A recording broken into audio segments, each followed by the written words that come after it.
We're partying through Vegas, and we're in a stolen car. 4 pounds of heroin in the car. It's like 3 a.m. And I'm like, hey, bro, like, let me drive. I end up flying offside the freeway. Fall asleep.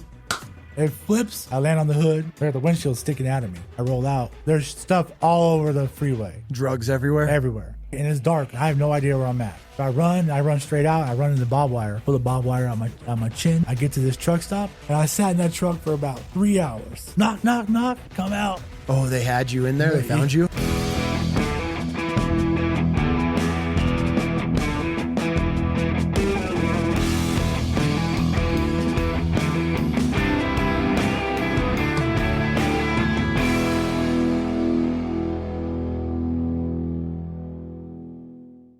All right. You ready, bro? Yeah, I mean, I'm excited. A little nervous, but you know what I mean? It is what it is. Yeah, we're just going to have a conversation. I think this is going to be a great conversation for so many reasons. One, obviously, breaking a stigma of guys that have been in the system. So I guess just an intro for you. You started off gangbanging at a pretty young age. Mm-hmm. And as a child, your mom ended up leaving you at a young age, left with your dad, which was involved in and around that lifestyle, which obviously you get pulled into as a young kid. You started, I think, doing time in juvie around 12, 13 years old. Yes, sir. And it kind of just started spiraling from there. And then before you knew it, when you're an adult, you end up doing 16 years in the pen. So you did 5-6 years out in California before getting transferred here to Idaho, which you finished out your time. We've been connected through a good buddy of ours, a mutual friend, Vic, which has been on the episode, and we do a lot together. We've met through some of my BAM Nation meetups here in local community gatherings, and we've got to know each other. And you got a pretty incredible story from falling into the system, getting put away for a pretty long time, and instead of being the victim and blaming everybody else and it's the system, it's the people, everyone's against me, you actually took a probably pretty hard look internally and started bettering your life inside the system. And now, since being out, you're a board member of this incredible program called RISE, where you're actually connecting inmates, correctional officers, COs, and some of the civilian side of this world that you were consumed in for 16 years. And now you're bridging the gap between these two different worlds that have to live together. And it's not always peaceful. There's a lot of animosity at both sides between the correctional officer side and the inmate side. And obviously, I have a ton of questions with that because I feel our correctional facilities are built to keep you in there, to absolutely make money off of our system and not rehabilitating prisoners or inmates, not giving them any of the resources and a lot of other things. I think it's a horrible system of how we have things set up. I'm very vocal on that. I feel that our prison systems are made to keep people in by getting them involved in gangs, the drugs, everything else. There's worse shit on the inside of prisons than most people are dealing with on the outside. And you find yourself getting just sucked into either gangs, drugs, whatever it may be. So we got a lot to break down in this episode, but this is going to be an incredible conversation because you have gone through so many different chapters and journeys of your life to get to this seat right now, and now giving back to your community behind the walls and making a difference because obviously you saw something there and somebody saw something in you at some point, gave you an opportunity, and here you are. Now you're leading these groups. You're dealing with wardens of these prisons, which I'm sure at one point I was public enemy number one for you. And now here you are, dressed up, suited up, rubbing elbows with the higher echelon of these people trying to connect a community and bridge this gap, like I said. So before we get started, we're going to send you home with a fresh-baked sourdough loaf from the Little One's Bakery, the Sour Bee. We try to send every guest home with a fresh loaf of bread. I'm not sharing none with Vic. Dude, that's the only reason I felt like he wanted to roll today, is just to get some bread, because him and a couple others that have been on the show, they'll just roll by and be asking for bread. So yeah, you get to go home with a fresh loaf. And then I hooked you up, dude, with this will be hilarious for you since we're about to dive into your story. This is an active duty cop. He started the God-Fearing Lifting Club, one of my favorite apparel brands that I rep, and I give military and law enforcement, small businesses opportunities to send us stuff and to give out to guests. And so I'm going to send you home with that. And then Chris, he's a local Navy vet. He started linear. He actually went through the whole SEALs training and right at the end got wounded or got hurt and ended up getting dropped from it. Kind of sent his life on a different path. And now he started this apparel line, and it's really high end, really great quality fitness apparel. And so he's a local Bubba. He's been on the show. So yeah, I just want to send you home with some swag, and then we're going to get you a fresh loaf of bread. Actually, this is a fresh loaf of bread. We usually have a prop up here that's been here for like a month. And I actually, it's been older, and I dropped it the other day. It exploded up here. It was just like a giant crouton. So, but yeah, we're going to get you going. So let's jump into this, dude. Who are you? Where are you from? My name's Michael. Born and raised out of Long Beach, California. Long Beach boy. 35 years old. My dad was from Long Beach. Mom was from Long Beach growing up. And dad and mom were never really together at a young age. You know, I was a baby. My dad went to prison, right? At that young age, went to prison. Mom took me, right? There's a story back then when he went to prison, they had raided the house, right? And I was still a baby. And cops come in and they're going to take my mom to jail. They're going to take my dad to jail. And they're going through they're asking my mom, hey, what's going on back there? And they were like, I don't know. And they look at this diary and the cop's like, man, she really don't know what's going on. You know? Like, what was going on back there? What was your dad doing? Chop shop, cooking dope, doing what they do, right? Okay. And they put my mom inside the Jeep. They put me in there and they help her jump start the Jeep. She takes off. She never looks back. No shit. Right. And you're a baby at this point. I'm a baby at this point. Okay. And this isn't like, these are stories that she holds on to. I hear from multiple people. My mom is a Long Beach girl. She hasn't been in Long Beach for years. Mm-hmm. But my mom's a Long Beach girl, you know, and that story stuck with me forever, you know. Mom's been married to my stepfather for 33 years now, I believe, 32 years. Since I've been a baby, she's been with my stepfather. Oh, no shit. So my stepfather was stationed in Long Beach. Okay. Right? Military. Okay. Right? So he's from Pennsylvania. He was stationed in Long Beach. Obviously, I went with them, right? And she met my stepdad. They got married. They've been married since. And while they still have the naval station in Long Beach, they lived there. But when my dad got out of prison, like, obviously as a kid, that's my dad. Okay. Right? Like, you know, you're not my dad. This is my dad. How long did he do before he got out, before you got reconnected with him? So he would do 2 years here, 2 years there. Oh, so you had some sort of a rapport with your dad growing up? Mm-hmm. So that's what that draw was back to him. So he'd go away, then come back out, and then now you want right back into that? 100%. Okay. You know, and obviously that's my best friend growing up. Dad For sure. You know, with dad, I could do whatever I want. Okay. With mom, structure. Mom had rules. Okay. And not only that, she lives with a military man. Right? Okay. Military man had rules. Right? And at that age, as a kid, you don't want to hear that. Right? So I'm bucking back at a young age. For sure.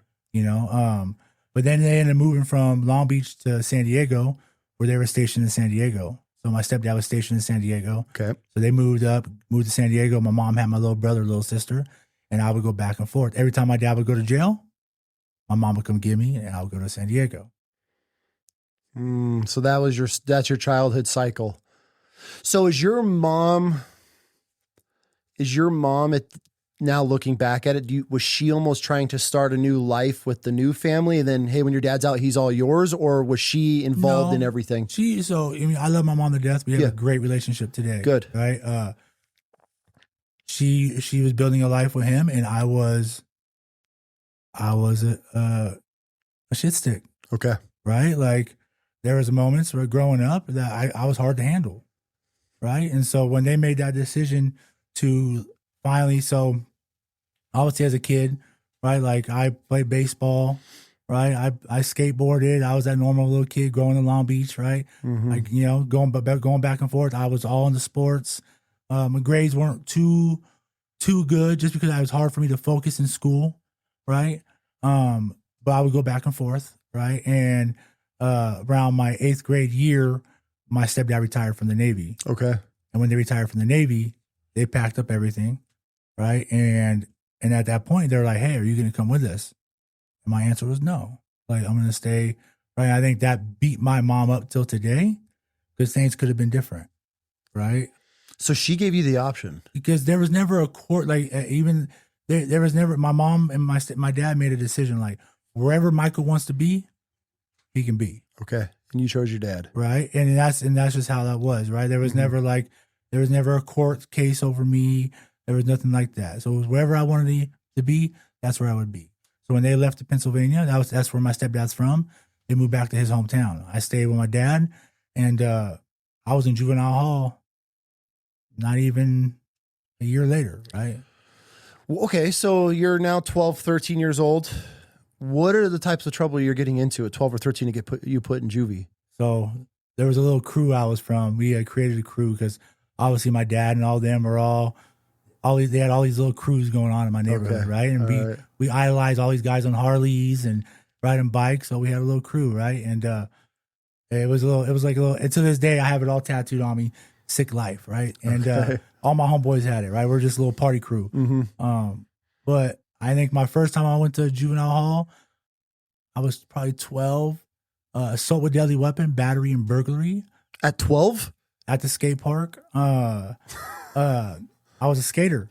Okay. My skateboard was my weapon, was my transportation. It was, you know what I mean? I was a little fighter. We would get drunk, and I had hit this guy over the head with a skateboard, robbed him, and then they came to my school that next day, and I ended up going to juvenile hall for assault with deadly weapon, battery, and burglary. No shit. At 12 years old. That didn't scare you? It was just natural. Like, that's where I'm from. Like, you grew up like that. You're also watching your dad do this cycle your whole entire life, so it's probably not a drastic, oh my God, I'm in trouble, my life's over. And you're just, okay, this is, well, I watched my dad do it my whole entire life. Well, in the neighborhood I grew up in, it's a violent neighborhood. Okay. Right? Like, Long Beach is a violent city. Long Beach is a racial city, a violent city. Like, you have everything where I live. Right? And then, like, so at a young age, you're either a victim or a suspect. And so naturally you just get sucked into this. Mm-hmm. So is your dad around a lot now that you're living with him? No. So dad was my best friend though. You know what I mean? Yeah. So dad was that guy. If I call him at 2 in the morning and me and my homeboys were, in a rumble and we're taking off somewhere, I call dad's showing up in the truck and we're all hopping in the back. So with him in and out, obviously not just at home, did you find yourself, because him obviously periods of life of being absent, even though you love your dad, he just gone for a little bit, doing whatever he's doing, was the gang life, the brotherhood or that mentorship of older guys being around, is that kind of what sucked you into that? Oh, 100%. So, I mean, there was a moment, right? We lived in Long Beach off 10th and Belmont, and people that are going to watch this still know, right? And 10th and Belmont was a house that we lived in, and my dad had this little, we lived in an apartment upstairs, and when you opened the cupboard, there was a hole, and you would go down the hole, right? And that was where, like, my dad out everybody, they'd be tattooing, slanging dope, and I would always go down there. Where did the hole go? Down into, so he built like a spot where the camera, for the street, you know what I mean? Like, no shit. Yeah. And okay. So I would sneak down there, and all my dad's homeboys, they love me, right? Because I was very, gullible. I'm like, what's up? Tattoos, what's up? And my dad would always be like, no, like, I'm like, hey, all right. So my dad at that point, he didn't want none of that for me. For sure. I mean, he was never flashing drugs in front of my face. My dad never did that. And that's one thing that I'll speak on tough. He never wanted that for me. But everyone around him, you know what I mean? So there was a moment where I, at a young age, my dad was gone and one of his homeboys showed up and I was like, what's up? When are you letting me hang out with you? You know what I mean? He's like, well, get in the car. I'm like, cool. And this is, I'm probably 13 and probably not even that night, I'm doing lines of dope, and, no shit. And so, and that's behind my dad's back, for sure. Obviously dad didn't want that. And my dad was one of those guys, if we found out, we would put hands on that dude. You know what I mean?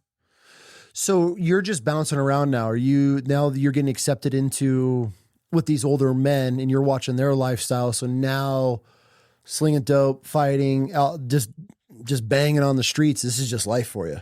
Yeah, and I'm going in and out of juvenile hall.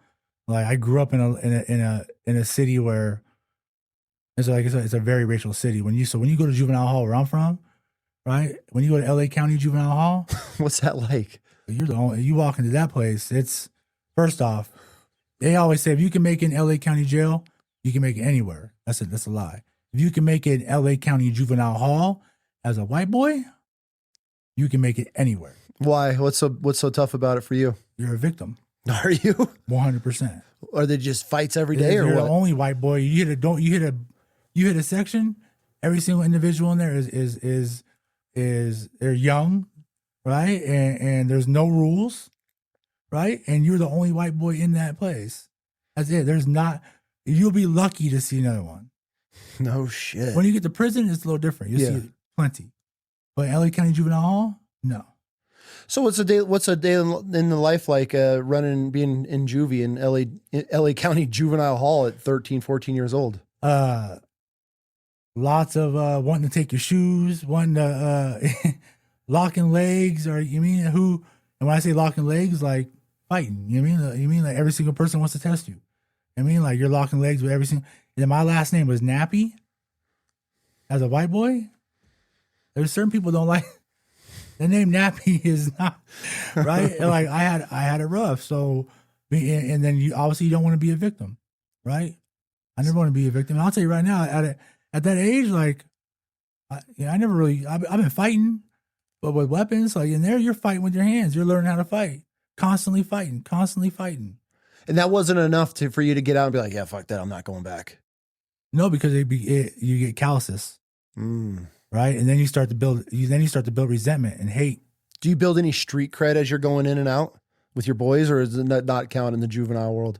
Well, I mean, you're getting out of jail, and people were like, "You're in juvenile hall, cool." Like, well, I was hanging out with older guys at that time, so they're like, "Oh, whatever." Yeah. You know. So how long did that go on for? I was in and out of juvenile hall my whole. No shit. Yeah, so so in LA you have Los Padrinos Juvenile Hall. You have Central Juvenile Hall, and then you have Silmar. So those are like your 3 county jails in LA County for juvenile. And then it goes to camps. So then you have camps all over LA. What are the camps like? So camps are like your prison. And you did a bunch of camps? Yeah. What do they have you doing as kids? Camp Challenger is in Lancaster, California, and is right next door to Lancaster State Prison. So when you're out there, you're literally hearing the Mini 14 go off at the prison. And what they'll tell you is like, if you guys don't act right, like that's where you're going to be. And I'd always be like, I'll never be there. I'll never end up there. Is it now looking back as an adult that you've gone through, started out in juvie, then worked to the juvenile camps, which are just another version of prison for kids. Do you look back at it now and just think of it or look at it completely different of how they could be changing things or doing stuff differently? I mean, if all these kids are this bad, is that system helping them, or what could we do to help these children that are just out of control? 100%. I think that if I would have had, I don't know, like if I would have had anybody come in there speaking some light, you mean, and speaking like I don't recall at those moments anybody coming in and talking to us. No shit.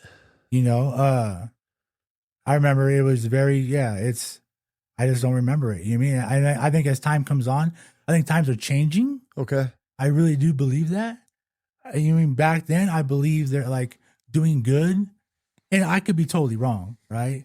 But like doing good nowadays is like actually cool. Oh, inside the system? I just in general. Okay. In general, like with like the social media and everything, and you see people doing good, but back then doing good wasn't like really a thing. You know, and obviously I'm not like super old. I'm only 35 years old. Yeah. So like doing that, I mean, it wasn't like early 90s. I mean, where it really wasn't cool at all. But I just don't recall. I don't in those moments. I don't recall anybody ever coming in and doing a sit down, right? Like, because who knows? Yeah. I mean, I'm looking at what I want to do and how I want to go make impact. I feel like somebody could have made impact at that moment. No shit. And obviously not speaking now, because I don't know if you've gone back into the juvenile side of things, but I mean, that's kind of heartbreaking to look and see, because there's not even like, you weren't even going through like scared straight programs. You're just putting you in there and you're just doing your time. And then as a kid, you get released, and then there's no corrections. There's no, hey, these are, we're going to do to set you up. Hey, this is how we deal with anger. This is how we not get pulled into these gangs, or how to get ourselves out of them. None of that. That's something I always laugh about and speak about. Like, I've never been to like a rehab or giving classes. Like, anytime I do something, they throw the book. And that started at a young age. At a young age, they were like, I mean, I've been thrown in these places and have to adapt. You mean? And no shit. You know, and like I said, growing up where I grew up, I have a few friends like from my childhood that have gone through what I've gone through. Right? Like, I have a few friends. How many of them have made it out though? I have one right now that I've been, because obviously I'm here now in Boise, right? So a lot of the conversations I'll have will be through FaceTime, right? And it's crazy because I was the little guy in those moments. Like, through all my friends when I was growing up, they always had like, I grew up on the east side of Long Beach. So I grew up like, all my friends that were white boys where I grew up, you know, like they all grew up in nice neighborhoods. Yeah. And I would go there. That's where I would go. But I would have to go back home where I grew up. You know, I grew up off 10th Street in Long Beach. Like, it's, you know, not very wealthy, you know? So, but what I'm getting at is like, I was always a little guy. I always had nothing, you know, my clothes weren't that nice, you know, those type of things. And now I have them, you know, since I've been home, looking at me for inspiration, writing me, telling me that I'm inspiration, that I'm helping them. So it's like, you know, it's the tables have turned a little bit, but in a positive way. Good. Right. And that's just through, like I said, that's just from me posting on social media, which I don't have no idea what I'm doing on there. Okay. I'm learning from Vic. Obviously, Vic's like teaching me and guiding me a little bit. And I have no idea what I'm doing on there. I'm just posting stuff, trying to create videos. But it's working because I have people reaching out to me saying that are from my childhood and be like, man, like, I never would have thought, you know? So I have a friend, my friend Dylan, he grew up like I did, right? And he hits me up all the time, and he's doing good, and he actually wants to come out here and see what this is all about, you know? So like, there are people that have gone through what I've gone through from my childhood. Yep.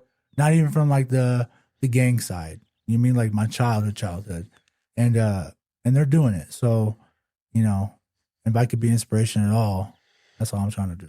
Right? Yeah. And it's such an incredible thing to do, to have people watch. Well, having people watch you and reach out also motivates the hell out of you, because there's going to be the times where you're like, man, am I even helping? Is anybody even seeing any of it? And then you'll get the random DM from some guy that's watched you since getting out, or watched you as a child to going in, disappearing for a while. Then now they're seeing your face again, and seeing the success and everything that you're doing now is probably a pretty awesome feeling, and help motivate to keep doing what you're doing. Because I mean, obviously whenever you start anything, it's a grind. It can be pretty lonely and frustrating. And so, yeah, I'm sure that stuff helps a lot when it comes to being able to keep the mission going and keep you motivated. Well, definitely. I think that, well, people ask like, why do we do these, or why do we go through the struggles, or, you know, deal with people, you know, I had somebody the other day reach out and they were like, oh, like, you're good for me. I'm like, no, that's not I'm here. Nope. I'll reach your hand, but that's all I could, you mean, like, if you don't want it, then I don't know what to say. For sure. But I'm not saying I'm better than anything, but those moments where you feel like people are saying that, those other moments are what stack those wins for me, sure, to make me keep wanting to do it, right? So yeah, 100%. So you do your stints through juvie, in and out, until obviously you become of a legal age, adult age. What got you caught up at first? What do you? I guess. Yeah. So what got you caught up from in and out of the system as a juvenile? You didn't learn any of the lessons from 12, 13 to 18. When was that oh shit moment that got you put away for a bit? Well, my dad was actually already in prison. Okay. So my dad was in prison doing time, and I was out in Long Beach by myself. What age? 17. Okay. When my dad's gone in prison, and obviously I had transferred from my old little clique into something higher, right? Like as far as the gang lifestyle goes, right? Okay. I was already fantasizing and idolizing other individuals that were, doing the thing. Mm-hmm. And so, I think not having my dad there and my dad's always given me somewhere to stay. Even if he's not there, Mm-hmm. I've always had that, right? My dad, that's one thing. Like he's gone now, right? Rest in peace. But one thing my father has always done is make sure I had a roof over my head, right? Make sure he was always there. Like if I needed him, he was there, And so that was one of those moments where he was gone, right? And I'm out and I'm running the streets. I'm getting high. I'm hanging out in circles that are not my age groups, right? Like, and we're his age groups. These are his people. Okay. Right? Because now he's gone. So you fell into his group. 100%. Okay. So I'm falling into these groups of people because he's gone. There's no, and so, yeah, getting high. And I ended up going to prison the first time for armed robbery. Okay. Right. With a gun enhancement. How'd that go down? Right. I was young. I seen this dude that I didn't get along with. And I'm young and I just wanted to show off a little bit. And I went to the ATM machine. He was at the ATM machine and put him at gunpoint and robbed him at the ATM machine. I get caught not even 10 minutes later. Right? How? Right? Like they had you. I'm young, right? So it wasn't even like I'm not a criminal. I'm not a good criminal, I'll tell you that. Okay. Yeah, I've never gotten away with anything. There's a difference. Right? Yeah. I've never gotten away with anything. Okay. So you mean like I wasn't trying to hide it. It wasn't one of those things. I was trying to do sneaky behavior, right? Like I went and robbed this dude, and he ended up calling the cops right there, and he knew exactly who I was. Hey, Michael Nappy just robbed me at a gunpoint at the ATM machine, and the part that messes me up, and this is sort of this has happened a few times. I ended up getting somebody else wrapped up in it. How? Because somebody else was with me. Okay. Right? And it wasn't that he did it. He's in the car with me. For sure. And I actually had a moment where I got to speak with him the other day too. But he had just did 7 years in Pelican Bay. And now he's with you when you did this? Yeah, he's with me. He's in the car. I'm out of the car. So on camera, it looks like he's a part of it. Right? And I ended up getting arrested, and I ended up getting sentenced. And he wasn't going to say, hey, well, I wasn't there. He's on camera. He ended up going to prison again. So we got him going to prison together. Okay. And he looked me in my eyes. He said, we're going to ride this together. Right. And it's one of those things that beats me up. Like, and at that moment, I think I was too young to really understand, like I'm affecting people.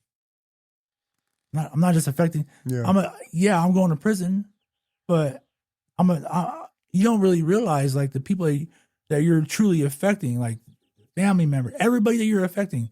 And not only that, I affected that man and I affected his kids. Mm-hmm.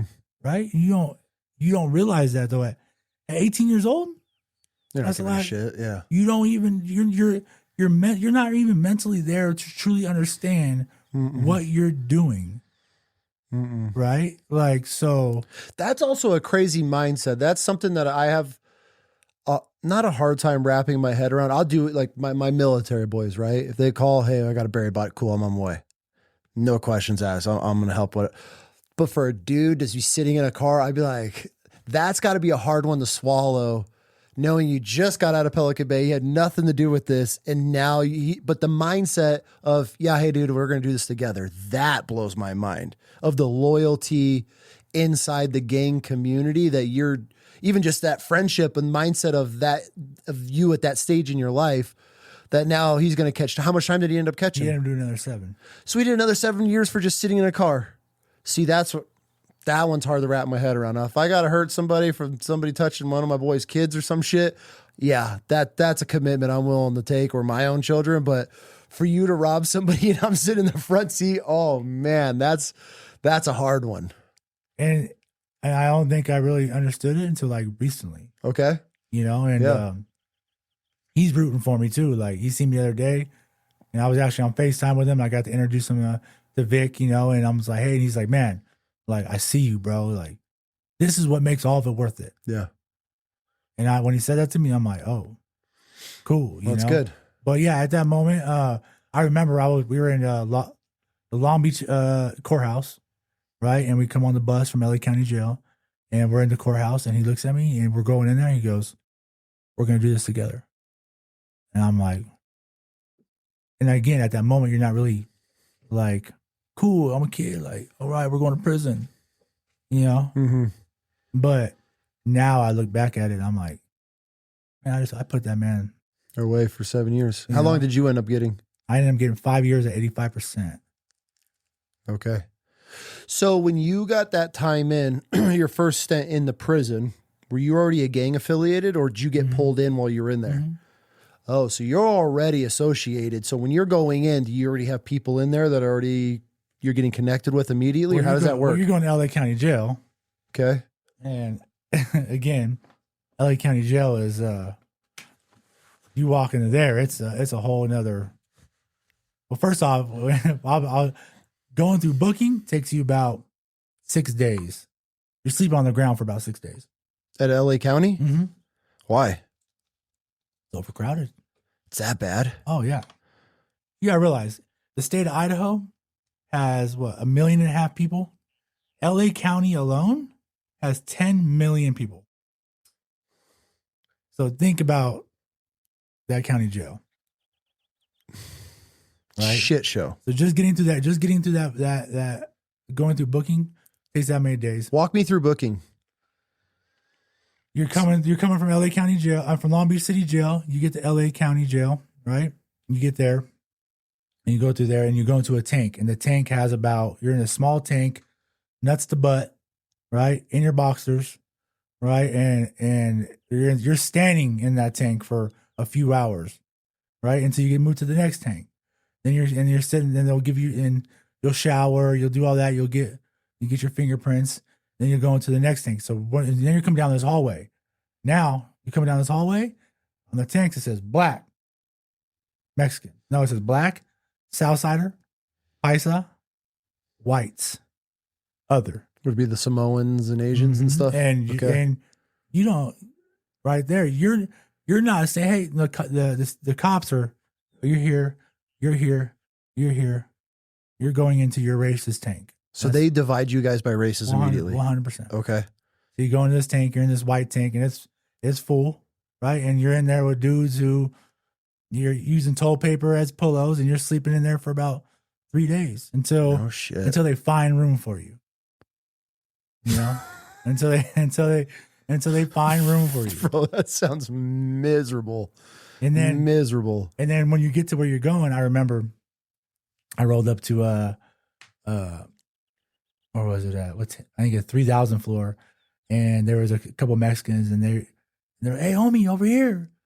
And that was the moment where I was like, I might look a little Mexican, because they thought I was one of their homies. I'm like, no, I'm white. And they're like, oh well, you're still over here, because there, you mean like that's who we run. That's, you know, it's the black side, and you got the white and Mexican side. Oh no shit. You know, and they're about one white boy to every few hundred Mexicans.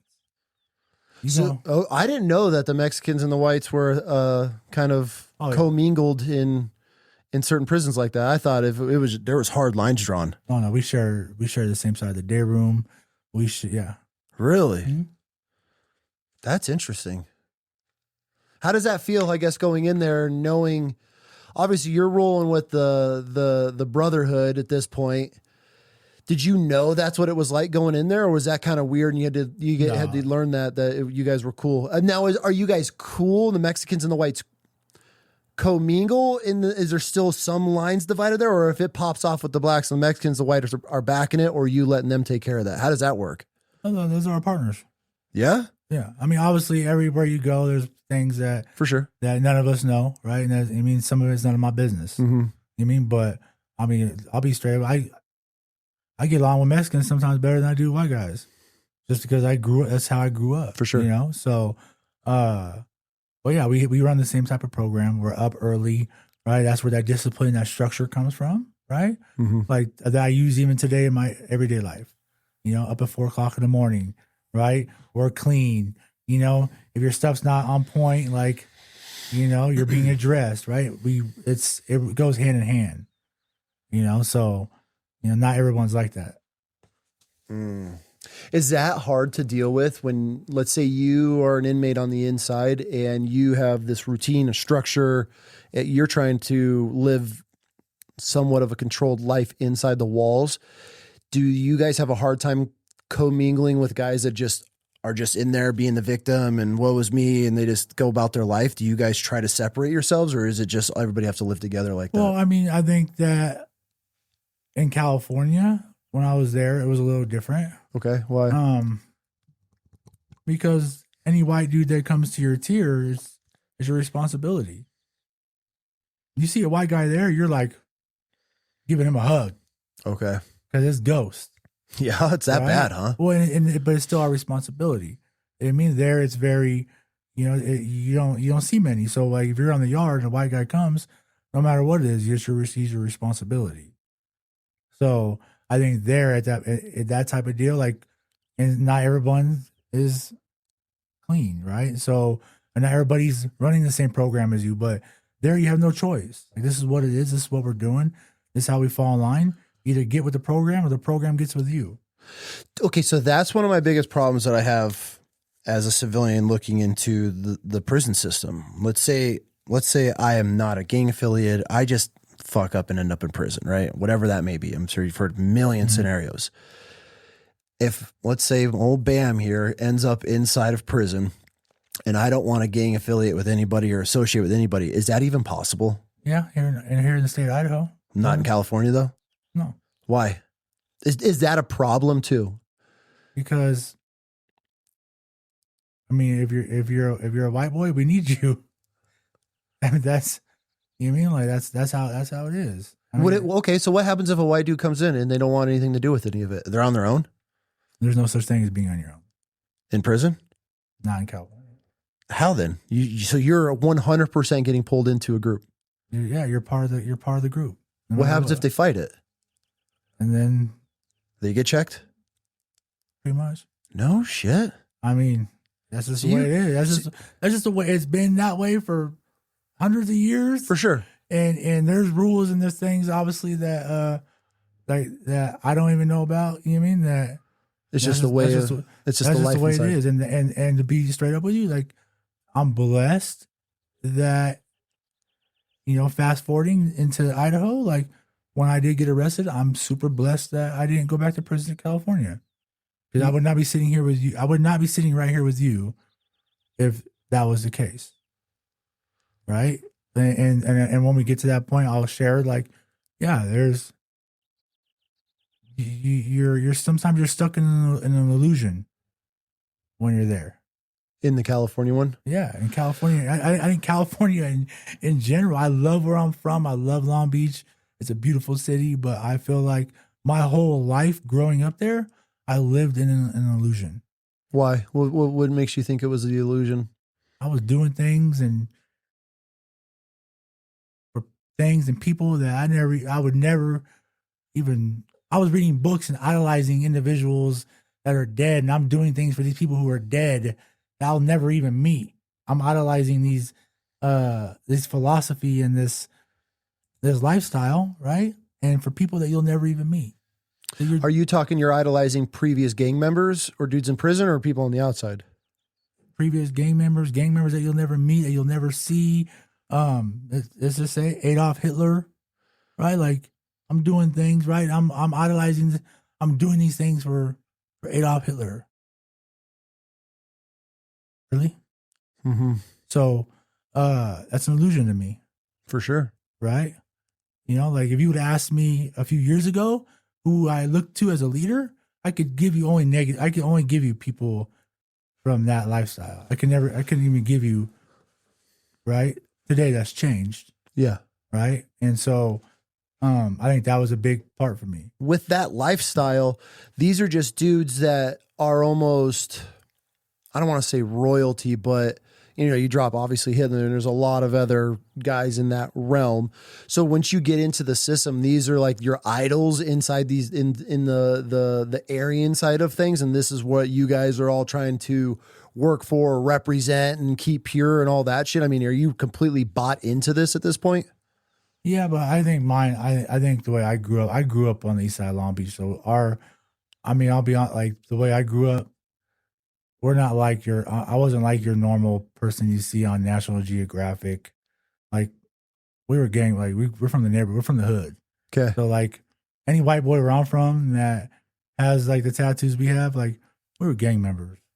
You know what I mean? Like we move different, right? Like we have our dickies are creased up, we're wearing Chucks, long socks, Okay. you know, Ben Davis shirts, and we're white boys. Mm-hmm. You know what I mean? Like that was just the way it's the culture. I speak on culture a lot, For right? sure. And I think coming here, actually, I never even realized it. I got to go to Caldwell the other day, right? And like, I didn't even know that was a thing. No, but I really didn't, right? Yeah. And like, because I've only been here in Boise, right? Yep. And so going into Caldwell, like, it's a real culture thing, Mm-hmm. right? And like, to me, it opened my eyes a little bit.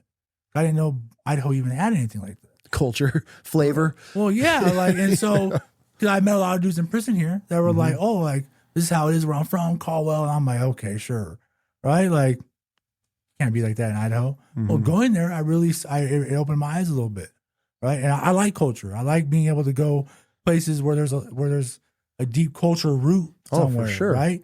So, like, where I'm from, it's like that. Yeah. You know? And so, I think that's how it is with my homies. We have a lot of culture to us. What was one of the worst fights you got into in California? I think the last one where I ended up going to Corcoran Shoot. I was in High Desert State Prison. I was in High Desert State Prison on a level 4, 180. So level 4, 180 is, I got there. I was actually out of state in Arizona. Right? I was in Arizona. We ended up having a big old little shindig. Right? I ended up getting this tattoo on top of my head at 18 years old. Right? When mom said, don't get no tattoos on your face or your neck. And I was like, all right. So I did the head. Okay. Right? And then I sent her a picture, and in the picture, I leaned my head back just a little bit so she couldn't see the head tattoo. And she was like, man, I think I see something on top of your head. Like, what is it? It's nothing. It's nothing, you know? But yeah, it's one of my biggest insecurities today, having this tattoo. And there was a reason behind it. It's just because when you're out here and you're doing the things I'm trying to do, For sure. and like, yes, it's as a part of my past, but like I've been in some rooms with some people that when I'm trying to be professional, right? And the first thing they do is they look at the top of their head and they're like, what is that? Yeah. Yeah, I mean, I guess rocking that, it draws a hard line. Well, I mean, I have a lot of them in my body, Yeah. right? So, but I think presentation is everything. First impression is everything, right? I know tattoos are a thing out here, right? Like everybody has tattoos now, but some that are offensive right off the bat. I'm not trying to give that type of impression, right? Like, Yeah. Is it, well, okay. So on that real quick, then I want to get back to the like a big altercation you've been in. Going to prison and having obviously a Swazi blasted on your head, does that make you a target? to who? Everybody else that's not white? No. Does that make a statement? Prison's really not like that. Like, this doesn't, I mean, Because you're looking at the blacks and Mexicans, everybody else are repping their shit, right? They just they do them, we do us, and then there's a respect. So that's more frowned upon on the civilian side, on the outside world. 100%. And people in prison, it's natural. You'll see people with cultural tattoos, Aztec stuff. You'll see blacks with their stuff, and so and they'll see us with us. To them, it's just it's natural. But yeah, out here it's more of a shock and awe for these people. Because have you had any run-ins with anybody on the outside world when they saw that? Did they have beef with it, or is it just one of those respect things? No, I don't. I haven't had. I've been out. I've been out like 70 days. Yeah, I've been out of prison 70 days after 10 years straight. I don't think that was one of my biggest worries and insecurities. Right while I was in prison, I was like, man, I wonder how this is going to work. I wonder how people are going to take me. But once you learn how to be confident in yourself, I think it's one of my biggest roadblocks I have to overcome when I meet somebody. But I guess that's what, so obviously my character and my personality, right? Like, I feel like I'm a step behind everybody else when I meet somebody because of them. But once somebody hears me talk and then once they get to know me, those are out the window. Absolutely. Because I've sat with every race since I've been out, and I've talked to, I was with you and I'm at your thing. I was smoking a cigar with a Meridian police officer. And that was one of the coolest moments because I'm sitting there looking at you and Vic, these two dudes that just look like the hardest dudes in the room, obviously doing some time. And then I look at who you're sitting with and you're sitting with an active duty Meridian police officer and you guys were laughing and swapping stories and being able to bond and connect. So I guess with that is a lot of people represent that tattoo with pure hate. Do you hate people these days? Just a chapter of your life, huh? Mm-hmm. Something you represented then? Because it's a lot of people want to judge. And I look at somebody like you and it's like, okay, you're out here trying to make a difference and bring people together. But obviously with the world it is, and especially now with everything the way it is, and everybody's so sensitive, I wanted to ask that because it's an immediate stigma that we want to put on somebody that's either branded themselves, tatted them, whatever it may be, is something that used to represent them. But now that's all they're going to want to focus on is out realizing who you are, who you've grown into, who you've become, and the lives that you're changing and the work that you're doing. So it's a pretty incredible thing. But I mean, it just sucks going back to image. No, and that, like I said, I think that's one of the biggest things, like being able to overcome those moments, right? Like, I feel like I'm like I said, when I meet somebody, okay, like how am I going to overcome this, and how am I going to present it? Even like with my new job, like I'm doing door-to-door sales on this new job. Like, okay, I have to. When I got a big old beard, I got these tattoos. How am I going to present myself when I answer this door, right? So, like I said, I think once someone gets to know me, I think it changes that, and it changes the perception of me so that's something I'm working on. But yeah, it's definitely. But like going back to that, you asked what biggest fight. What was one of the biggest altercations you got into in California? Well, I've been in some big riots. Have you? Yeah. What's it like being in a riot in prison? Scary as hell. How? What's that like? How's it go down? I mean, you don't know what's going on until it's done. It's just reaction or what? Until it's done. Once it's done, you're like, what just happened? Right? And you look around you and you're like, oh, this is a mess. Walk me through a riot you've been in. Arizona. 10 white boys, 70 blacks. Really? 3 paisas. Southsiders are on lockdown. So they just in California, they don't lock everybody down. If the Southsiders are acting up, they just lock them down. Lock them down, and and everybody else will be on program. Because you don't sell up with anybody that's not your race. Okay. Or it's not, so that happened. We did good for like the first 2 minutes. After that, we were victims. What do you do in this scenario? You just close your eyes and go. Yeah, just swinging for the fences. Just close your eyes and go.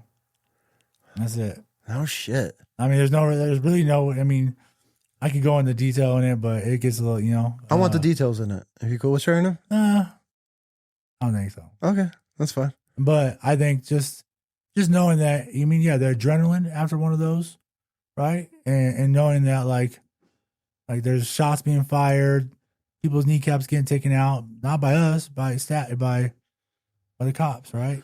So in a riot, are you more worried about the other inmates in the fight, or are you worried about the COs? You're not even thinking about the COs. You're not? No. Because you don't know what everybody has on the yard out there? Unless you're good with your mind and I guess as a warrior, you're probably better at analyzing stuff like that. But when you're when you're to hit the battle, like you're just zoned in on one thing, and when other things are happening, that's the least of your worries. Yeah, when you're in the gladiator pit fighting for your life, I'm sure you don't. But because I've had COs on where they're talking about like when things would pop off, they just start. 100%. They're shooting everybody with everything they have. 100%. They're in California, it says warning, no warning shots. Oh no shit! On the walls, yeah. And that's not in the back of your head where you're down there just fighting for survival. You're like, it says warning, no warning shots. You're like, okay. No shit. So you do 5 years in California, and that was just your stint. You got out and stayed in California, or did you get transferred here? No, I got out. I paroled from the SHU, right? On December 6th, 2013, out of California. And when I left there, I was living that lifestyle. When I left there, I'll tell you, I knew I was going back to prison. Oh, okay. I left Corcoran SHU. I was a Corcoran SHU, so segregated housing unit. What's that like being in a segregation housing unit? I mean, if you make it there, you feel like you're the dog. Why? That's where all the legends are at. That's the status you want to get to? I mean, back then, now that they've reduced segregation by 85% in California. Yeah. So a lot of those guys are now out of the SHU, right? But yeah, if you make it there, you've done something. What's it like what's segregation like, and what's it do to your mind? So they used to have back then. They used to have a thing called in California. It was debrief or die. So once you got validated as an associate of the big homies, right? Once you got validated, you would be back there for the rest of your life. What do you mean by that? If you had life in prison for however long you had in prison, once you got validated, you were stuck back there for the rest of your life. I guess I'm not tracking that. What validated by who?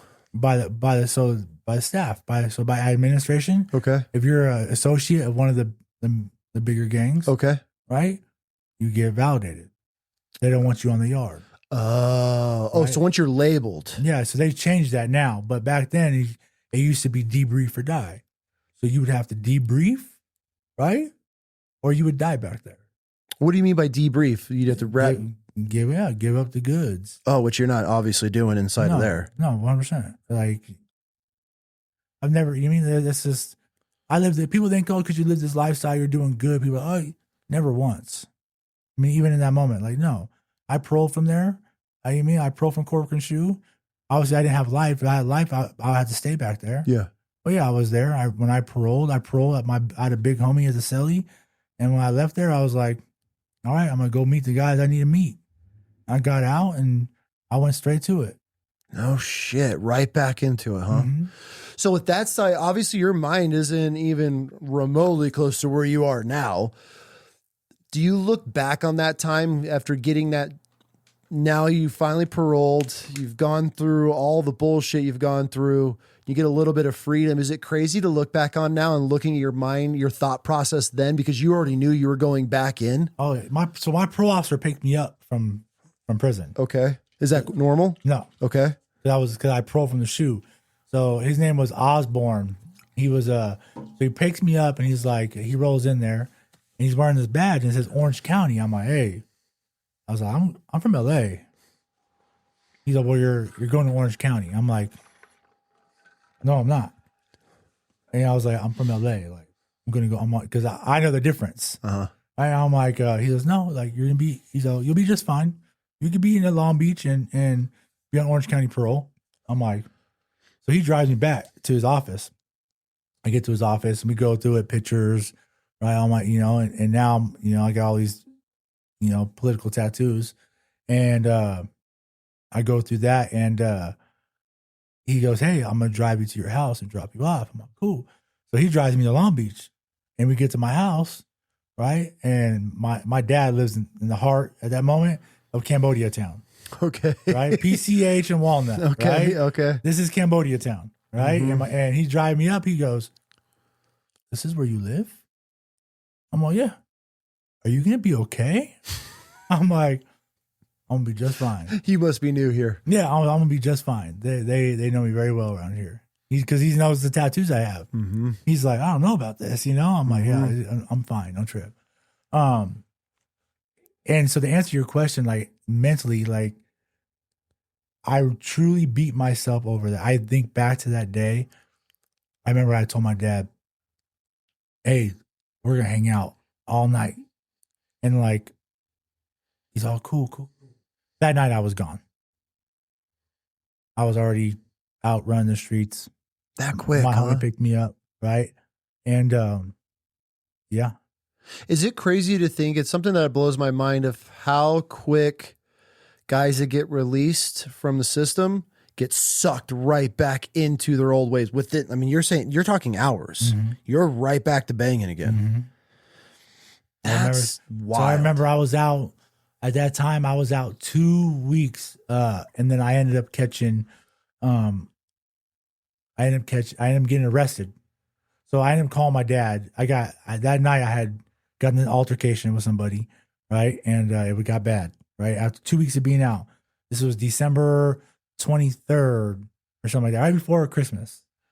Right, I've been out 2 weeks of prison after just doing all that time, and someone calls me. They're like, "Hey, like, dude's in the hospital. This is what's going on." I'm like, "Oh, bad." They're like, "They know it's you." Okay, so I call my dad. I said, "Dad, this is what's going on." Dad's like, "Well, get rid of your shoes, get rid of everything, and meet me at this spot." I'm like, "All right." So I end up meeting him back. I'm in the garage at my house, and a couple of days go by. I'm hanging out in my garage. I come walking out in the morning. I get out to the street. I get in this car. We drive off, and I looked over. I told the guy that picked me up, I said, "Hey, just so you're aware, we're probably going to get pulled over." He goes, "Why?" I said, "You don't see like the 5 expeditions behind us?" He goes, "What?" I said, "There's 5 expeditions behind us." As soon as I get over PCH, Pacific Coast Highway, they come out the trees on me.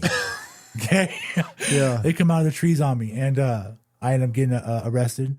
That was a serious bodily injury on somebody with a great bodily, I forget what it was. I forget what anyways, in California, if they don't take you to court in 72 hours, they have to drop the charges. So, yeah.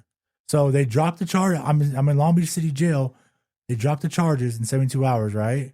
And they sent me to LA County Jail because I was on parole still. So then my parole officer comes. He's like, "Man," he goes, "I told you 2 things."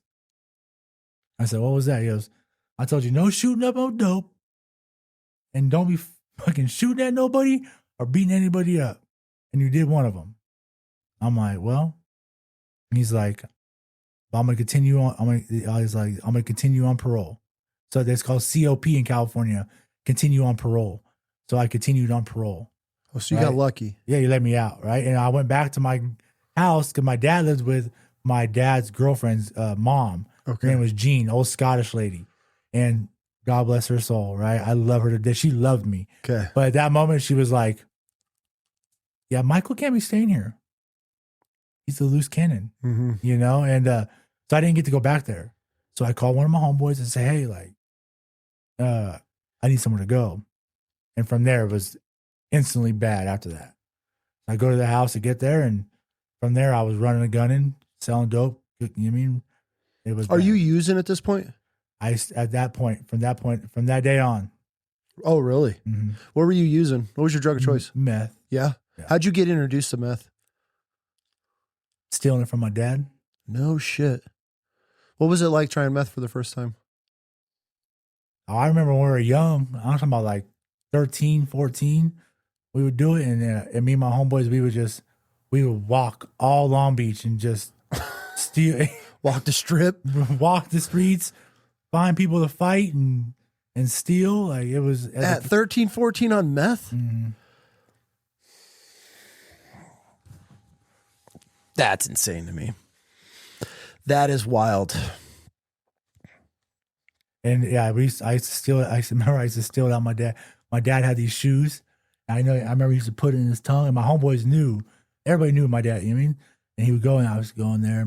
My dad would have these days where he'd fall asleep for like 5 days. I was steal it all. And he'd wait. You ever knew you were stealing his meth? I don't know. I love my dad. I love him to death. You know what I mean? My dad had a good heart. He really did. Like, just caught up in the wrong crowd. My dad did his own thing. My dad, yeah, wrong crowd, definitely. But my dad was a general contractor his whole life, right? Like, he worked. You know what I mean? He was a gambler. He'd get his paycheck. Mm-hmm. Play harder. I mean? He'd be gone for 2 weeks at the casino. You know what I mean? Whatever, you know, that was my dad's thing, you know. So my dad was a good man. I mean, that's not, you know, a lot of people might have different opinions on it, right? Of how he lived his life all the way to the end. You know, he partied all the way to the end. That was what my dad did. My dad was, like, he's like, I'm gonna live my life how I want to live it, right? And that's just what it is. Yeah. And so I respect that, you know. And even though at the end I was like, man, you ever gonna stop that stuff? He's like, I'm 50-some years old. I'm gonna stop now. Well, got a point. I was like, whatever, you know. But damn, dude, so you start doing that at that age. Okay, so now you get lucky because they dropped the charges within 72 hours. So you're still on parole, and they call it what? What's the continue on parole? Continue on parole, which just buys you some more time. They're not putting you in the system. Do they do that because the facilities are already just max? No. So in California, it's different. Like, if you're on parole and you get like a parole back then, I don't know what is going on now. Yeah, but at this time, you would do it. If you were absconding, they just put you in the. You get picked up for about 10 days. They put you in the cell for 10 days and then kick you out. There's just no room. There's so many people. There's no room for it. You know? Damn. That's insane. Okay, so you get this, I don't want to say a second chance, but you get really lucky on this parole ordeal. Mm-hmm. Where does it all go wrong for you? Because obviously you get sentenced again. So where do you get caught up? I want to say it was not. I don't know about wrong. I was already doing wrong. Okay, right. I'm already selling dope. I'm already. I guess where did it turn? I think it was already turned because I mean I paroled from correctional. I just got out of prison. Everything that I wrote my mom all those years in prison, all the promises, right, didn't live up to not one of them. Mm-hmm. So it was already bad. It's the day I got out of prison. I'm running a gun. I got a gun on me. I'm in the car, right? Like, everybody's high around me. Like, I just actually looked. One of my homegirls, she's now in Arizona. She just sent me some pictures of me and her, and I was gonna send them to you. And I looked at these pictures, and I was like, I don't know if I would put these out. Why was this a stage? I look terrible. How so? Well, I look worse in these pictures than I did in my booking photo. Oh, just from the drug use and everything? Yeah, and I told her, I was like, hey, like, you let me roll around like that? like seriously, you let me roll around like that? And she's like, who would have told you anything? Nobody can tell you anything at that moment. Mm-hmm. I want to see him. I'll show you. Send him to me. I want to see. I was really like embarrassed for myself. That's a good thing though. To be able to look back and just think, holy shit, that's the stage of my life that I was in at that point. So so in this moment, so this is, you're right. Now to answer that question, because I'm thinking about it, there was a moment where it really changed. Okay. So we're talking about drug use. We're talking about these things. I had met my child's mother. Okay. And beautiful girl. Beautiful. Her dad is Opie from Sublime. Oh, okay. So everyone's like, oh, that's Opie from Sublime's daughter. So Opie was the DJ of Sublime. Mm-hmm. He's the one who created the Sublime Sun, all the artwork. After Brad died, he ended up creating the Long Beach Dub All Stars. So that's Opie. Okay. So that's her dad. Okay. Right? And so everyone's, oh, it's Opie's daughter. So obviously I'm like intrigued, right? And I get with her. The first night we're partying, and she's like, hey, come back over to this house. Okay. And it was in Watts. So all right, we'll go over to this house in Watts. All right, I'm a white boy going to Watts, right? We get to this house, and she's like, "Oh, you get high?" I'm like, "Oh, yeah, I get high. What's up?" You know. And obviously, I'm trying to impress the girl, right? And we go into the bathroom, and she ends up pulling out this rig, and I'm like, at first, I'm like, "Hey, you." And I'm looking at her like, this girl shoots up. Like she was beautiful. Mm-hmm. I'm like, oh yeah, all the time. Never had I shot up before. Okay. That right there was the moment things went bad. Oh no! Now shit. you're doing drugs. Once you put that needle in your arm, it will change everything. Damn, and so it was almost just a peer pressure thing in a way. You just wanted to look cool, feel cool in front of this chick. Yeah, 100%. And you end up slamming heroin because no, of I this. slammed meth. I've never done heroin ever in my life. Oh, so you still okay? I shot meth at that moment. So you're doing meth. You're doing lines that you're bad. You're doing bad. Once you put that meth in your arms, Different feeling. it changes the whole name to the game. Did you what was did you like it? I mean, 100%. That's the point. You're hooked.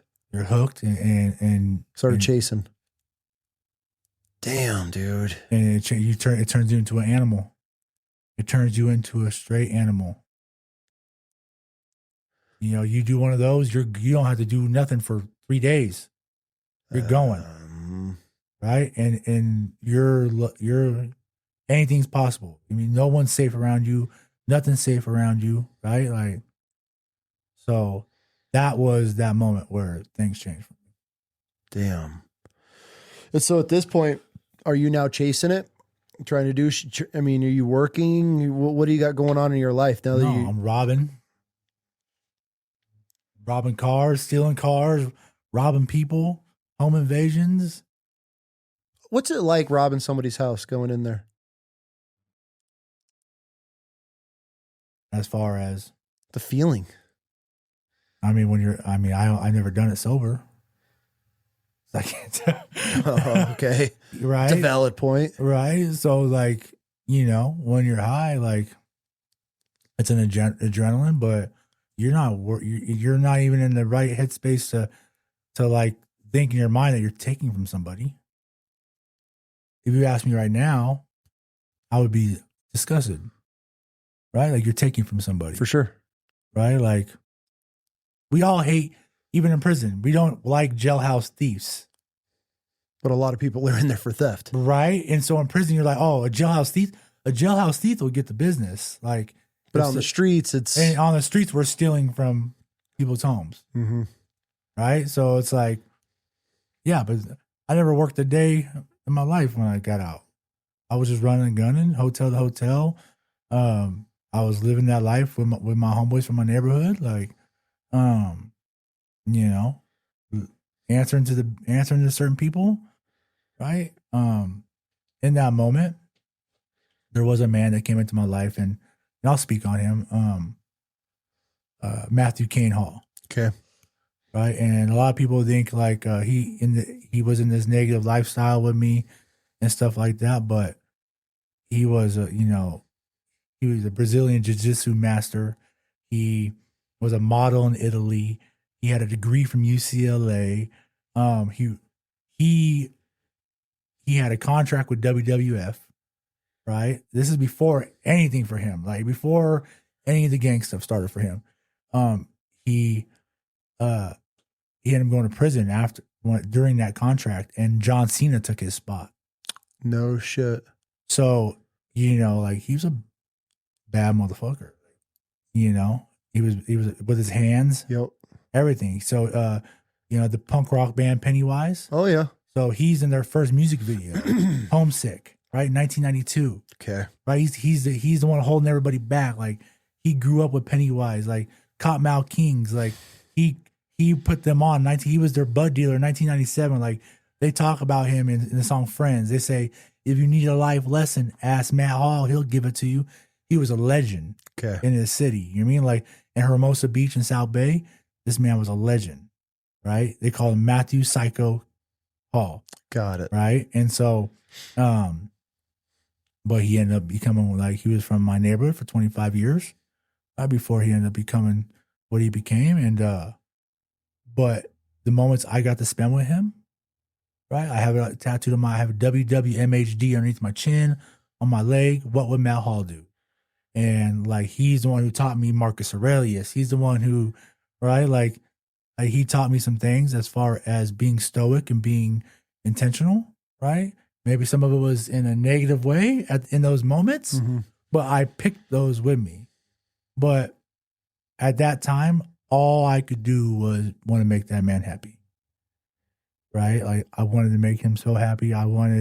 He was my focus. And this is on the outside. Yes. Okay. This is while I'm out, right? Okay. Living that lifestyle. How did you guys get introduced? Through the Just same hood? gang stuff. Yeah. Okay. All right. And this man, he just got out. He had just paroled from Pelican Bay after 15 years, you know? Got it. Like I said, he was a legend, you know? Okay. And so all I wanted to do was make this man happy, you know? And even now with what I'm doing today, he's gone now. He's passed away. With what I'm doing today, I want to make sure him and my father are happy with him, because at the end, which I'll share with you, that's what he told me. Before he passed away, he said, all I want to see you do is do good. Everything that I taught you in a negative way, forget about it. Oh, so obviously he's changed over the years, you know, while you're in. He changed the day before he died.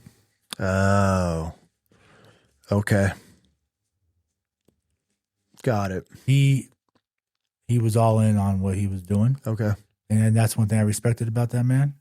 So you're respecting him for the wrong reasons at that age. You're watching because he's a legend in your career, in that community and from your hood and all that good shit.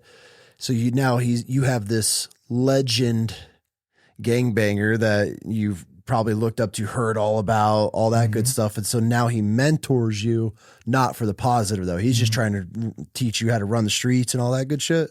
Well, I think he taught me how to be.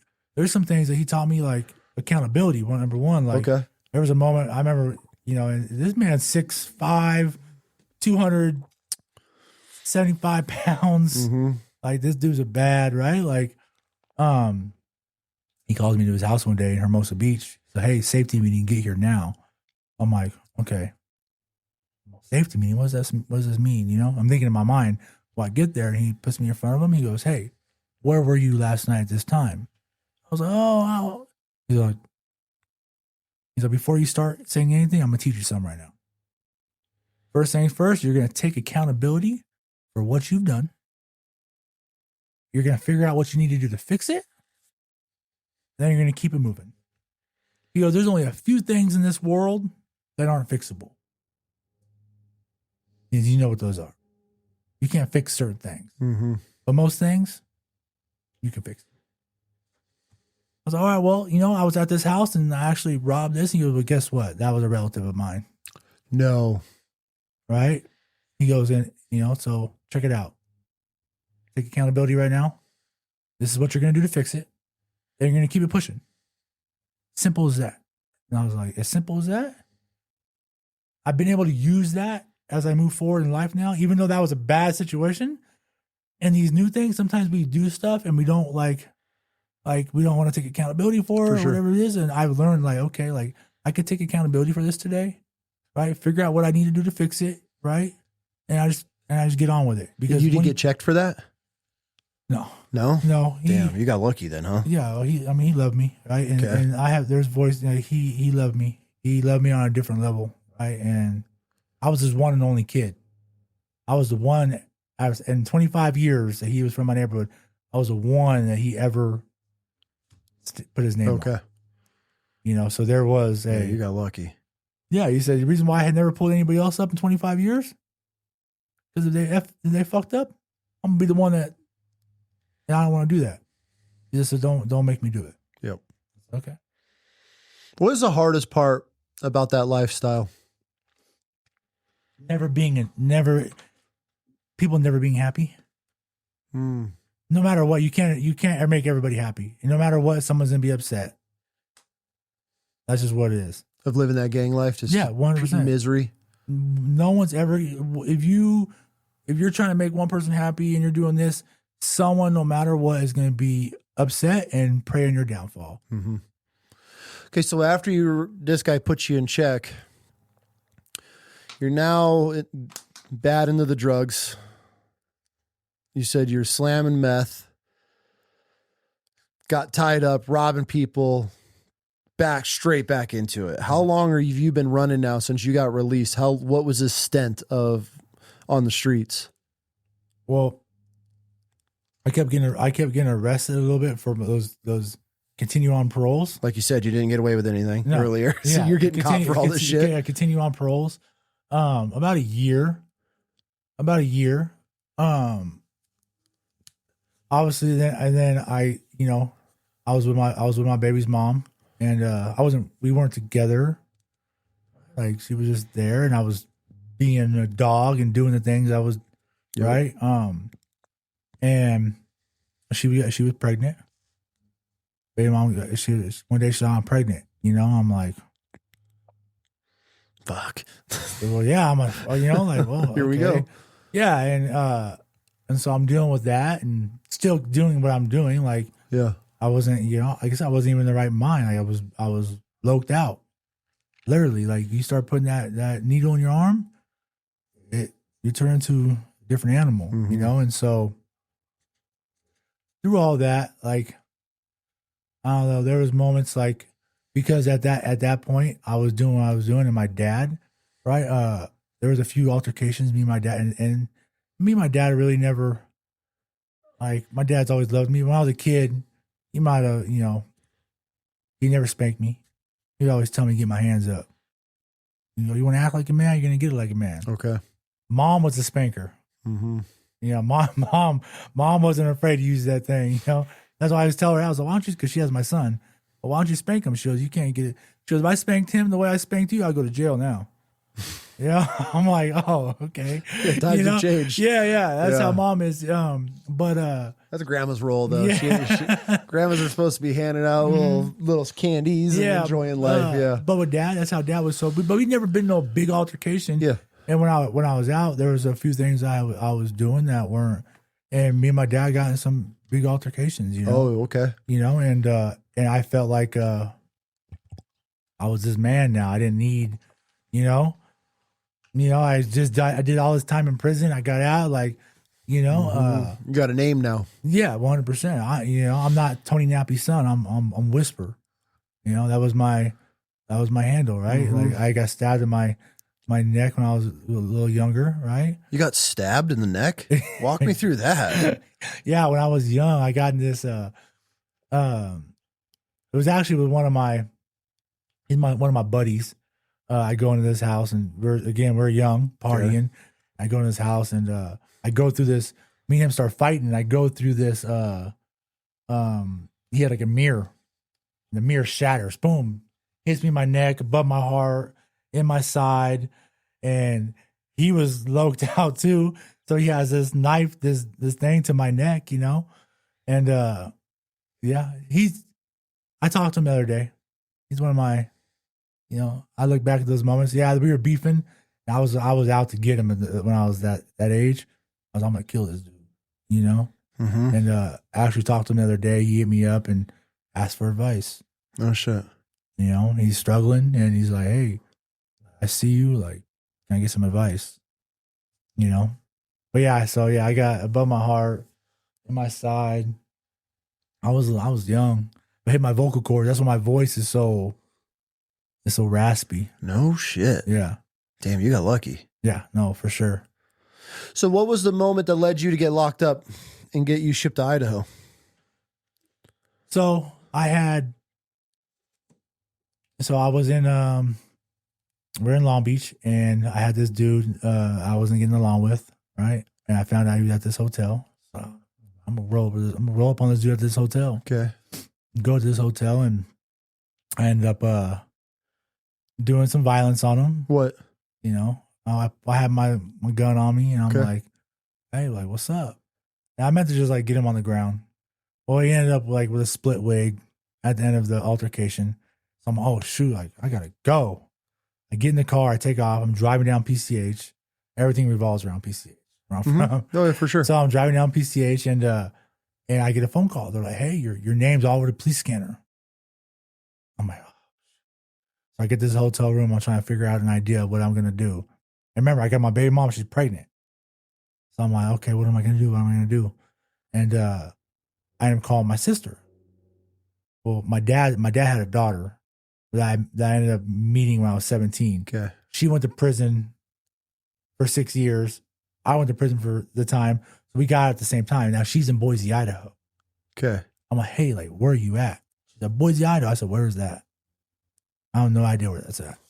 So I look it up on my phone. I find out where it's at. I sell my truck that wasn't even really mine. It was, you know what I mean? So I sold the truck that wasn't mine. And I get on the Greyhound with my baby mom and I take off to Boise, Idaho. So I'm on this Greyhound. I get up here. My sister's like, yeah, I'm doing good. Went to Paul Mitchell. I did all these things. I walk into this house. She's smoking heroin. Okay. Right? I'm like, first thing I think is like, oh, I could come up. I was like, hey, I'll be back. Where's your car? I get in the car. I drive back to Long Beach. What? I go pick up a few ounces of heroin. I bring it back. I sell some heroin. Right? I'm like, oh, cool. Did that a few times. I was out here for, I don't know, maybe 25 days, whatever it was. And baby mama's still here. I get back in I end up going with somebody here. I drive down to Long Beach. Well, the reason why I left, my big homie said, hey, get out of here because of that altercation I had. Let me handle this, right? And then you could come back. So when I kept going back, I wasn't telling him. Well, this last time he found out I was there. He's like, hey, motherfucker, I told you, don't be here. You're in trouble. Like, there's some things going on here that you're in trouble with. So I spoke earlier when I said, hey, about my first co-defendant, how him being with me. Yeah. How I felt bad about it. So this last time, I go to this hotel room and I pick up some heroin, and one of my homeboys was there from my neighborhood. I'm like, hey, bro, like, what's up? Oh, what's up? What's up, Whisper? Ooh, we're hanging out. I'm like, look, bro, like, I'm going back to Boise, Idaho. Like, come with me. He's like, nah, I ain't going to Idaho. I'm like, bro, they love us up there. You know, I'm in this mindset. He's like, okay, cool. So now I got this individual in the car with me. Yes, he's a grown man. Yes, he agreed to it. But now I got him in the car with me because I invited him. Mm-hmm. Okay. He doesn't know nobody here. He doesn't know anything. So I got him in the car and we take off. And we're partying through Vegas and we're in a stolen car going there. Right? I'm in a stolen car. Right? I'm in a stolen car going there. Oh my God. You're just asking. You're doing everything right to be wrong. So I'm in this stolen car and we have, I don't know, 4 pounds of heroin in the car, a couple pounds of meth, everything you can think of. 4 pounds of heroin? Yes. That's impressive. Okay. Yeah, I mean, I'm not thinking nothing of it. It's just in the car. I'm just like, you know, where I'm from, it's whatever, you know, we're just going. And we stop in Vegas. We're partying in Vegas, you know, doing what we do, stop at Jackpot. And he was driving crazy. And I'm like, hey, bro, like, let me drive. Remember, I've never had a driver's license. I've wrecked every car I've ever been in. Okay. like anybody who knows me knows, right? Like, okay. I've never had a driver's license. I've never, you know, like, I've never had opportunity like to learn. I just get in the car and go, you know? Yeah. So we're coming up from Vegas or from Jackpot now. Yep. And I've been partying for the whole time I've been out of prison. Okay. Right. Well, I'm, you know, and I end up flying offside the freeway. I fall asleep. Like I told you, this isn't like the best criminal type stuff, right? Like, yeah, you're a pretty horrible criminal. Yeah, What I'm gathering from you. No, because I don't think of myself as, I wasn't thinking of myself like, oh, I'm a white collar criminal or a criminal. Yeah, like, you're just living. No, I'm just living. Like I don't. Yeah, and you're not very good at it. I just though. don't give a fuck. You know, like you have no fucks given at that time. Yeah, right? for sure. And so I fly out the side, and like I wasn't like a drug trafficker. I was just bringing Trafficking drugs. Yeah, like there's some people that like they do it for a living and they pack the cars up. Yeah. They do it. Like mine's in the back seat in the backpack and right, like we got bottled Jameson in the car. God, like we're just partying, bro. You're a cop's wet dream, is what you are driving down the highway. I fly off the side of the freeway, right, in this hatchback that's stolen. Okay, it flips right, and it goes a few times. I land on the hood. I get out of the car. I roll out, and the windshield's sticking out my right chest. Look at the windshield sticking out of me, and I'm like, all right. So I get up. I look around. It's like 3 a.m, and people are like, hey. I'm like, so I start running, and my homie's like, help. So I go back, hit the seatbelt, and pull my homie out the car. Right at that point, I'm like, all right, it's every man for himself. Okay. Right, but there's stuff all over the freeway. Oh yeah. I'm talking about everything I had in the car. Drugs everywhere? Everywhere. Okay. So I run outside the freeway, and it's dark. I have no idea where I'm at. So I run straight out. I run into the barbed wire, pull the barbed wire out my chin. Now the barbed wire's in my chin.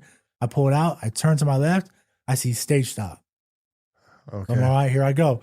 So I run the stage stop. I get the stage stop. I'm climbing. I look back over my shoulder. There's like 5 ambulance, cop cars, everything, right? And you're just running. And I'm running, right? I get to this truck stop. I open the truck door. I get in one of the trucks, and I sat in that truck for about 3 hours, just sitting there with the windshield sticking on my chest, just not moving. You got a chunk of glass, like yeah, it's sticking out my chest, right? So I'm just laying there like this, like, okay. And then guy hit me and knock, knock, knock, come out. Oh, they had you in there? They found you? They found me in the truck, right? No shit. So I come out and they're like, hands up, I'm like, you were in the, I wasn't down there, No way, I wasn't me. You're all tore up. Yeah, I was tore up. And so they put me in the cop car, and I go to the hospital. I'm at the hospital, and I remember them saying, tell us where it was coming from and tell us where it was going. At that moment, I was like, oh, they found the drugs. I still didn't know where I was at. I still didn't know what was going on. I have no idea what you're talking about, So then they stitched me up, do all that. I ended up going to Addic County Jail.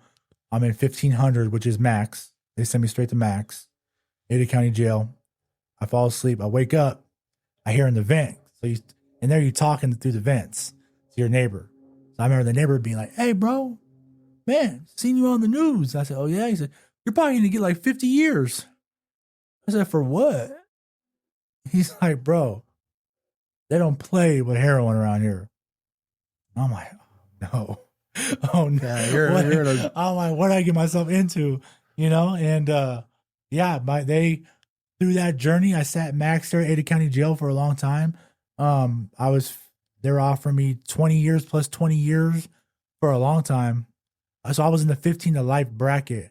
So anything over 28 grams in the state of Idaho is a mandatory minimum of 15 years to life on your fixed. So that's your front time. Your fixed time is your time you have to do. So it's a mandatory minimum of 15 years to life. Before you were even eligible for parole. Yeah. So I was like, we're going to trial. She's like, my lawyer's like, Michael, you don't want to go to trial. We have everything on Yeah. you. She goes, there's pictures of you going in to get this call. I had took their credit card, all this stuff. That's how I got the car. I went into the rent-a-car place, right? But you can see the picture of me getting the rent-a-car with the other guy's ID, right? Like, it was just, right? Bro, you're just leaving breadcrumbs everywhere. 100%. So, I'm just giving it to him, But you're not, listen, at that time, I'm like. Yeah, you're trying to survive. I'm not going back to prison. Yeah. It's not even a thing. I'm not even worried about that. Like, this is. Yeah, this is the least of your worries. It's the least of your worries at that moment. You're just going, right? Like, so they're like, she's like, you don't want to go to trial. I'm like, okay.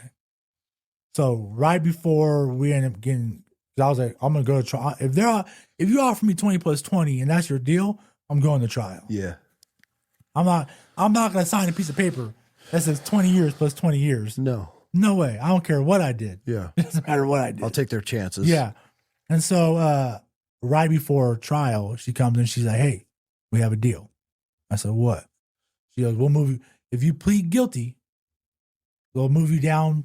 So pleading guilty, obviously they want you to plead guilty. You know, they want all the guilty verdicts they could get, right? For sure. They don't want to go to trial. That's money. Costs money.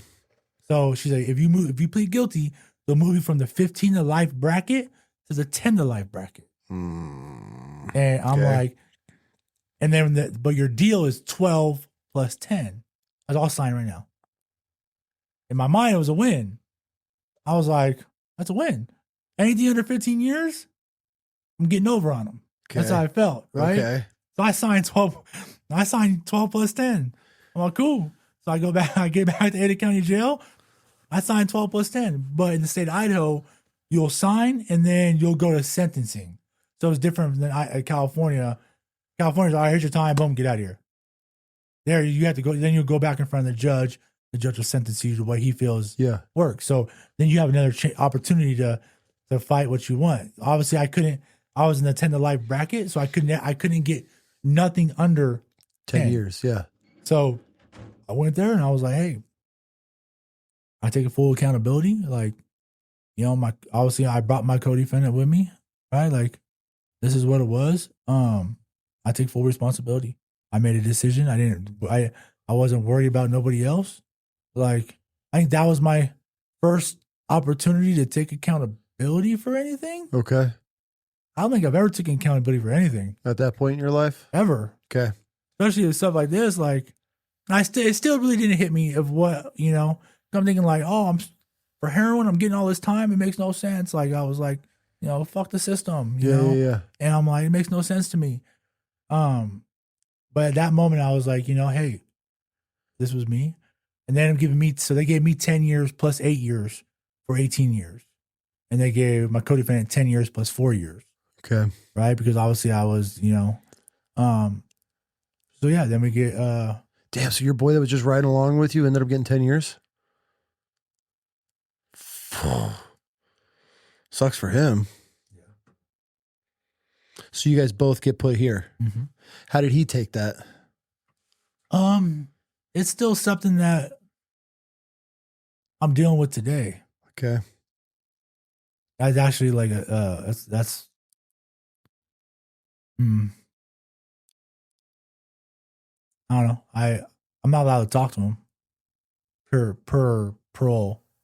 We have the same parole officer. So that's you guys have were you guys in contact on the inside? Yeah. Were you guys cool on the inside? Yeah. When we've had those conversations, but I mean, obviously, you know, things change over time, and there's, you know, I feel, you know, I got out before him, and obviously, I'm living this lifestyle. I'm doing these things. Oh, and he's watching. I would love to be able to like be of assistance, bro. Like, and it's hard. Like, and I've had that conversation with my parole officer since I've been out, right? Like, hey, like this. I feel accountable. I feel responsibility. So, well, you shouldn't. I'm like, and a lot of people have said that. Hey, don't feel guilty over this. I'm like, I hear you guys, but that doesn't change besides the gang stuff, besides any of it, right? There's an integrity part where I wish, you know, like at the end of the day, like, yes, he's a grown man. He got in the car with me and all that, but like, I don't know what his life would have looked like without this. I'm not sure, but I still think that like, as a brother, as a man, I should have been there the day he got out and at least took him to buy a pair of shoes and took him, you know, because he's not from here. Now he's stuck here. Yep. Right.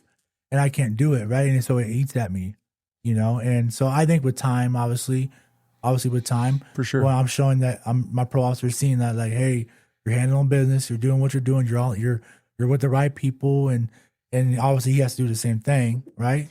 And we'll reevaluate that then. But yeah, it eats at me. I wish I could help him out. Something, right? Yeah. Is he still in or is he out? No, yet? he's out here. Yeah, and okay. So you can't. And due to your parole orders, you can't. And we talk. It's a wrap. Damn. So that probably puts a little bit more, I don't want to say pressure, weight that you're feeling, because here you are, and we'll get into life afterward and how you're thriving now. And then you can't even help homie out and be like, yo, come along with this ride that I'm on. Yeah, like I'm like these job opportunities I'm getting and doing the things that I'm doing. Like I'm a project man, all these things, bro. And it's like you can't go to your parole officer and be like, I already have. And I get where he's coming from though. For sure. So it's like, hey, this is somebody that you live that lifestyle with, like, okay, right? Like not only he's not just some like you guys are from the same neighborhood, you guys are all that like. And I guess statistically speaking too, if you looked at numbers, that's probably the last thing you want to do is get reconnected with anybody from your previous life getting out, because then it just helps you get wrapped right back up into it, which obviously is the last thing you ever want to do. So I get it. I get the system in that way. The data behind it, obviously. It speaks a different story. Yes, the data behind it, right? And so it's like, if you look at the data.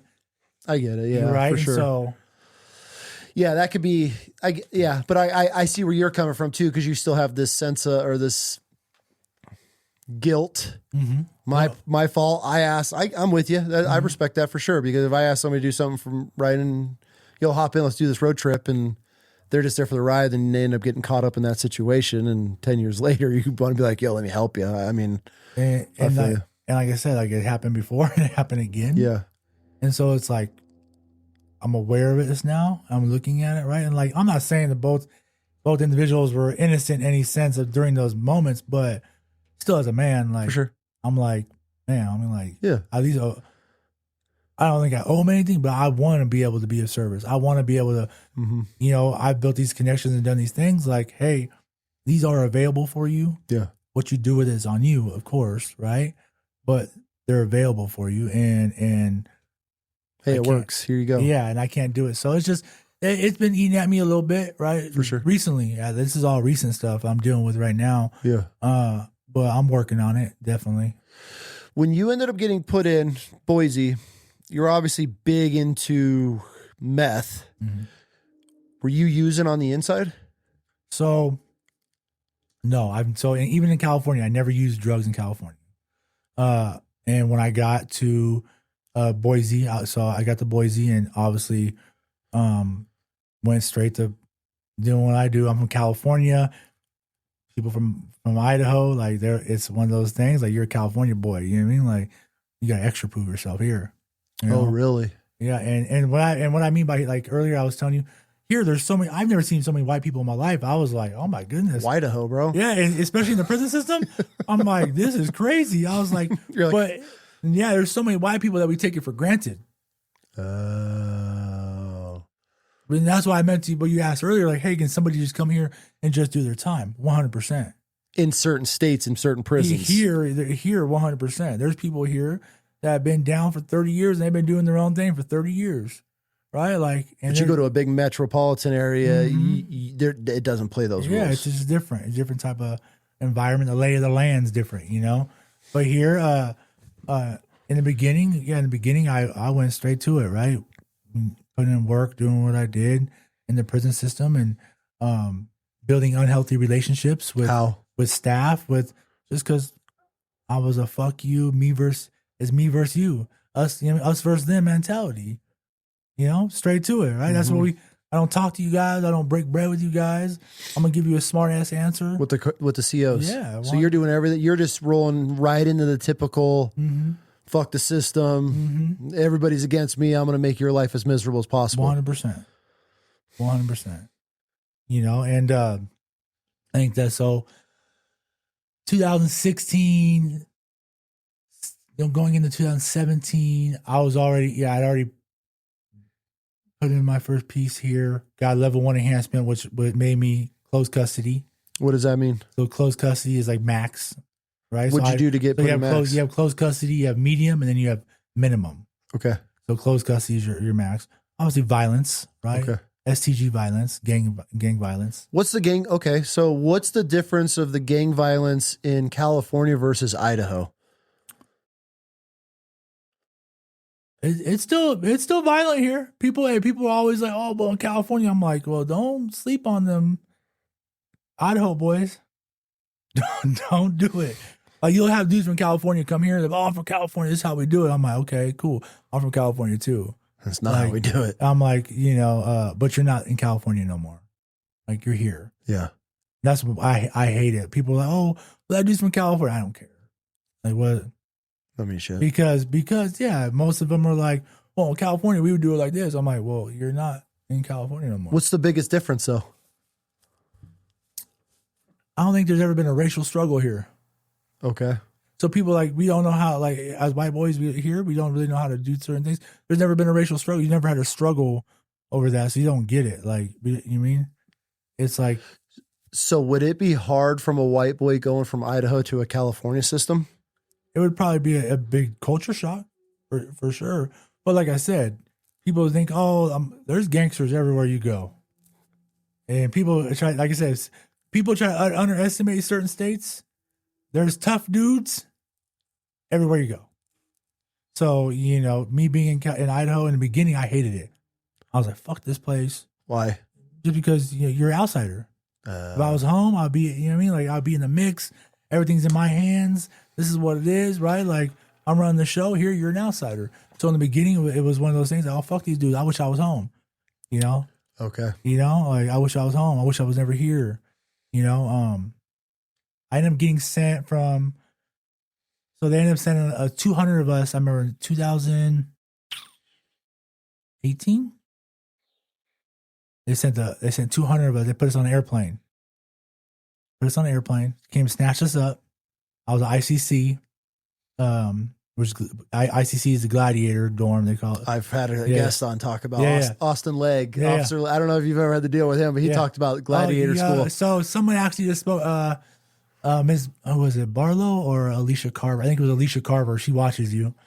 She's the warden at ICC. Oh yeah, she's probably not a fan of me because I go hard on corrections, man. I think it's a scam. So I'd like to have a conversation with her. She actually, I asked them their input, and when I actually brought it, she says I watch him. That's what we're making it, kid. So we're making it. We're on the map. And they gave me the okay. I asked their permission, right? Yeah, definitely because I don't want to. You mean there's some of them that obviously we'll speak about. But have been big impacts on my life. I said, hey, like, what does that look like? They said, we trust you, Michael. Cool. But Alicia said she said, I've watched him, and she talked about Austin. Yeah. She said Austin was on there. So, but yeah, ICC. So I was at ICC, I was in G block, which is the STG tier, right? This is nothing but gang members, Idaho gang members.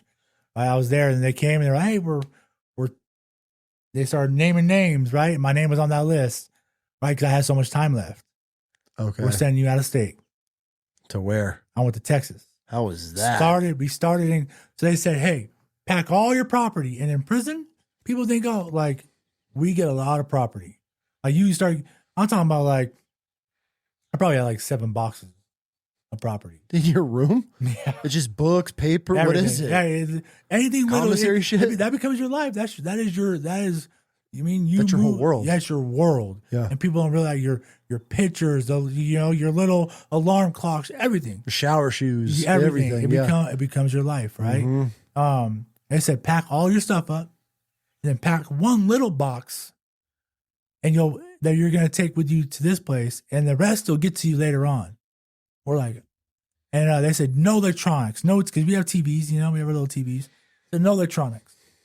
And I'm like, okay.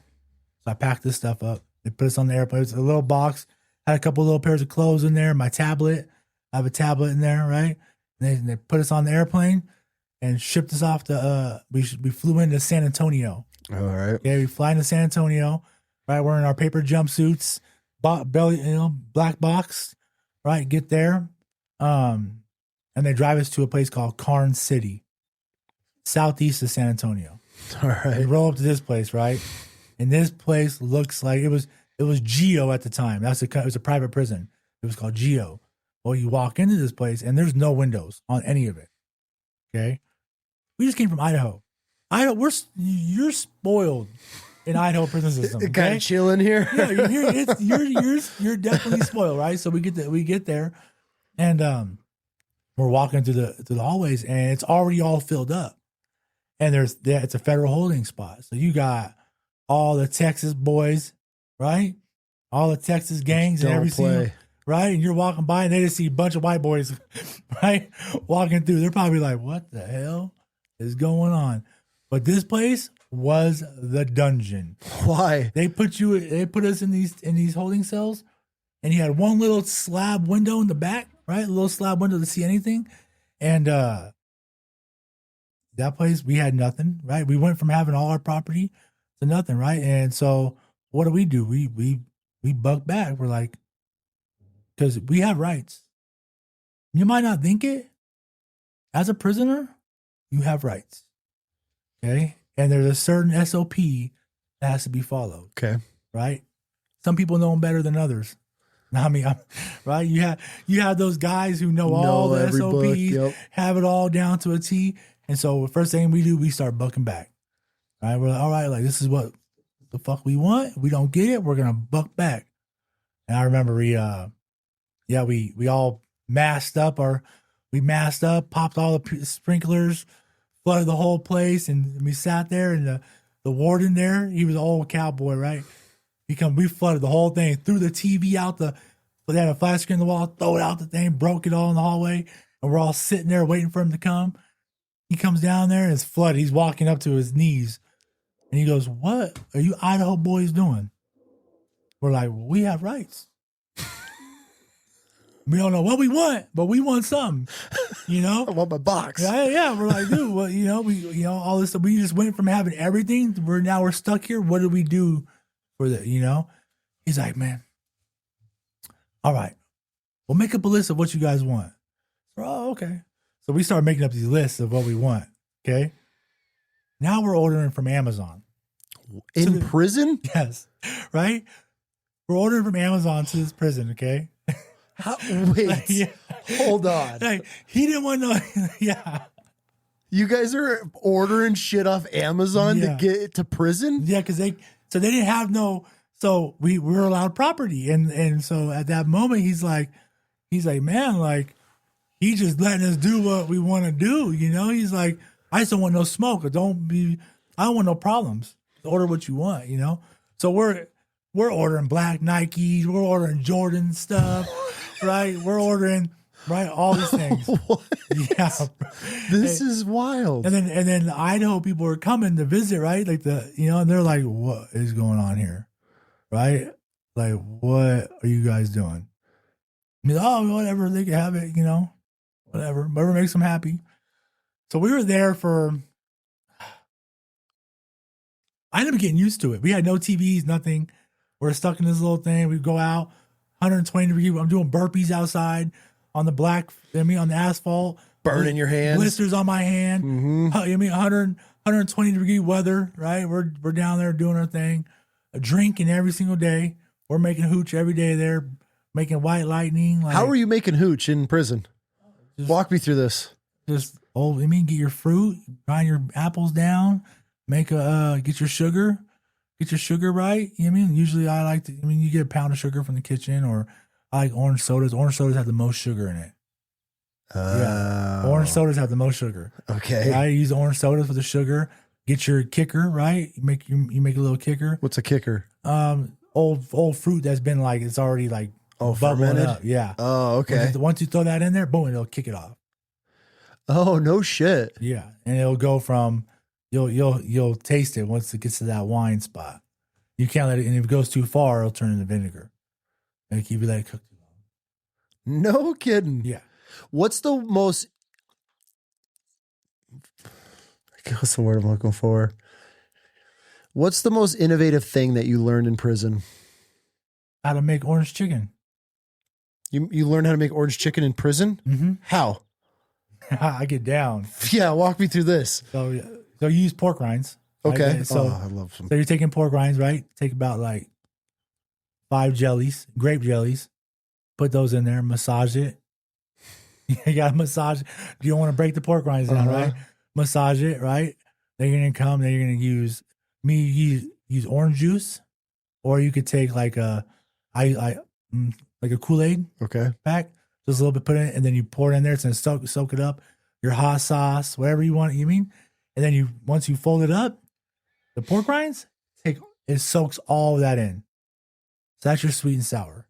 Okay. Right? Then you go chop up some sausages. You chop up some sausages, jalapenos on top of some rice. And when you take that after that pork rind sit for about an hour, you put that on top. That's your Chinese food. No kidding. And those pork rinds, they taste just like orange chicken. No shit. You know?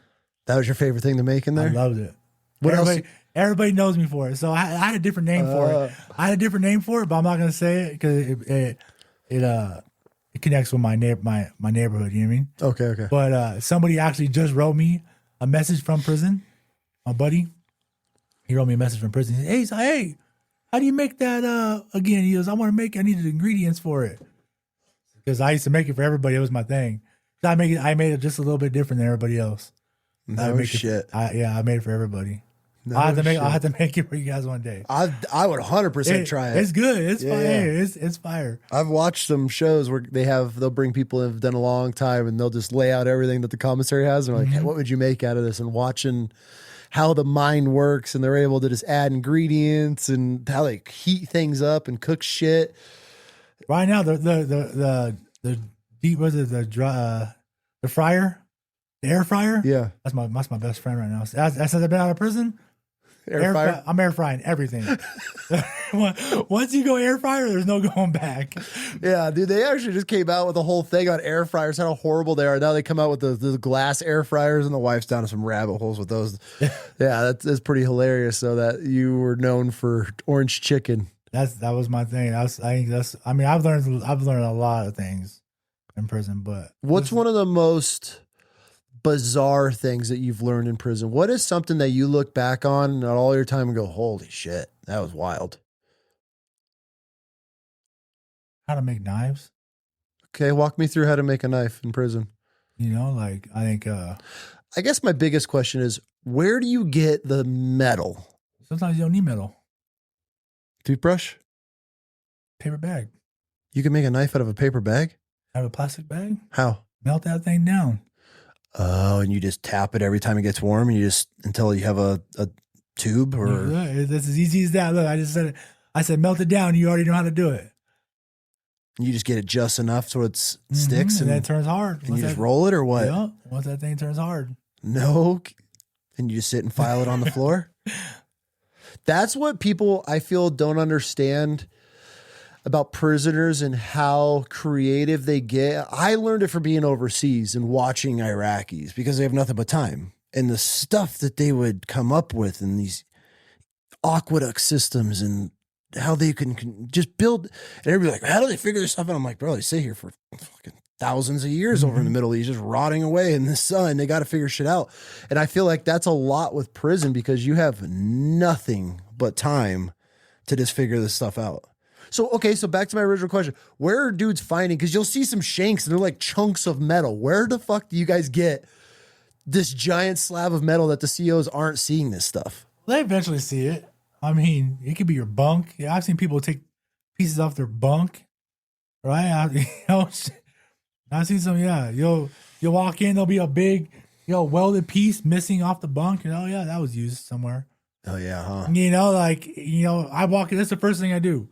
When I walk into a cell, I examine everything in there. I don't want to be told that, because they come in there and they see something missing, they're looking at you. Okay. So I want to make sure everything's accounted for. Because if they see something missing, they're looking at you. Now they're like, okay, where is it? And if you're not, it's like, no, you have it. So I want to make sure everything's accounted for first. Okay. What was one of the biggest life lessons that you learned inside the walls?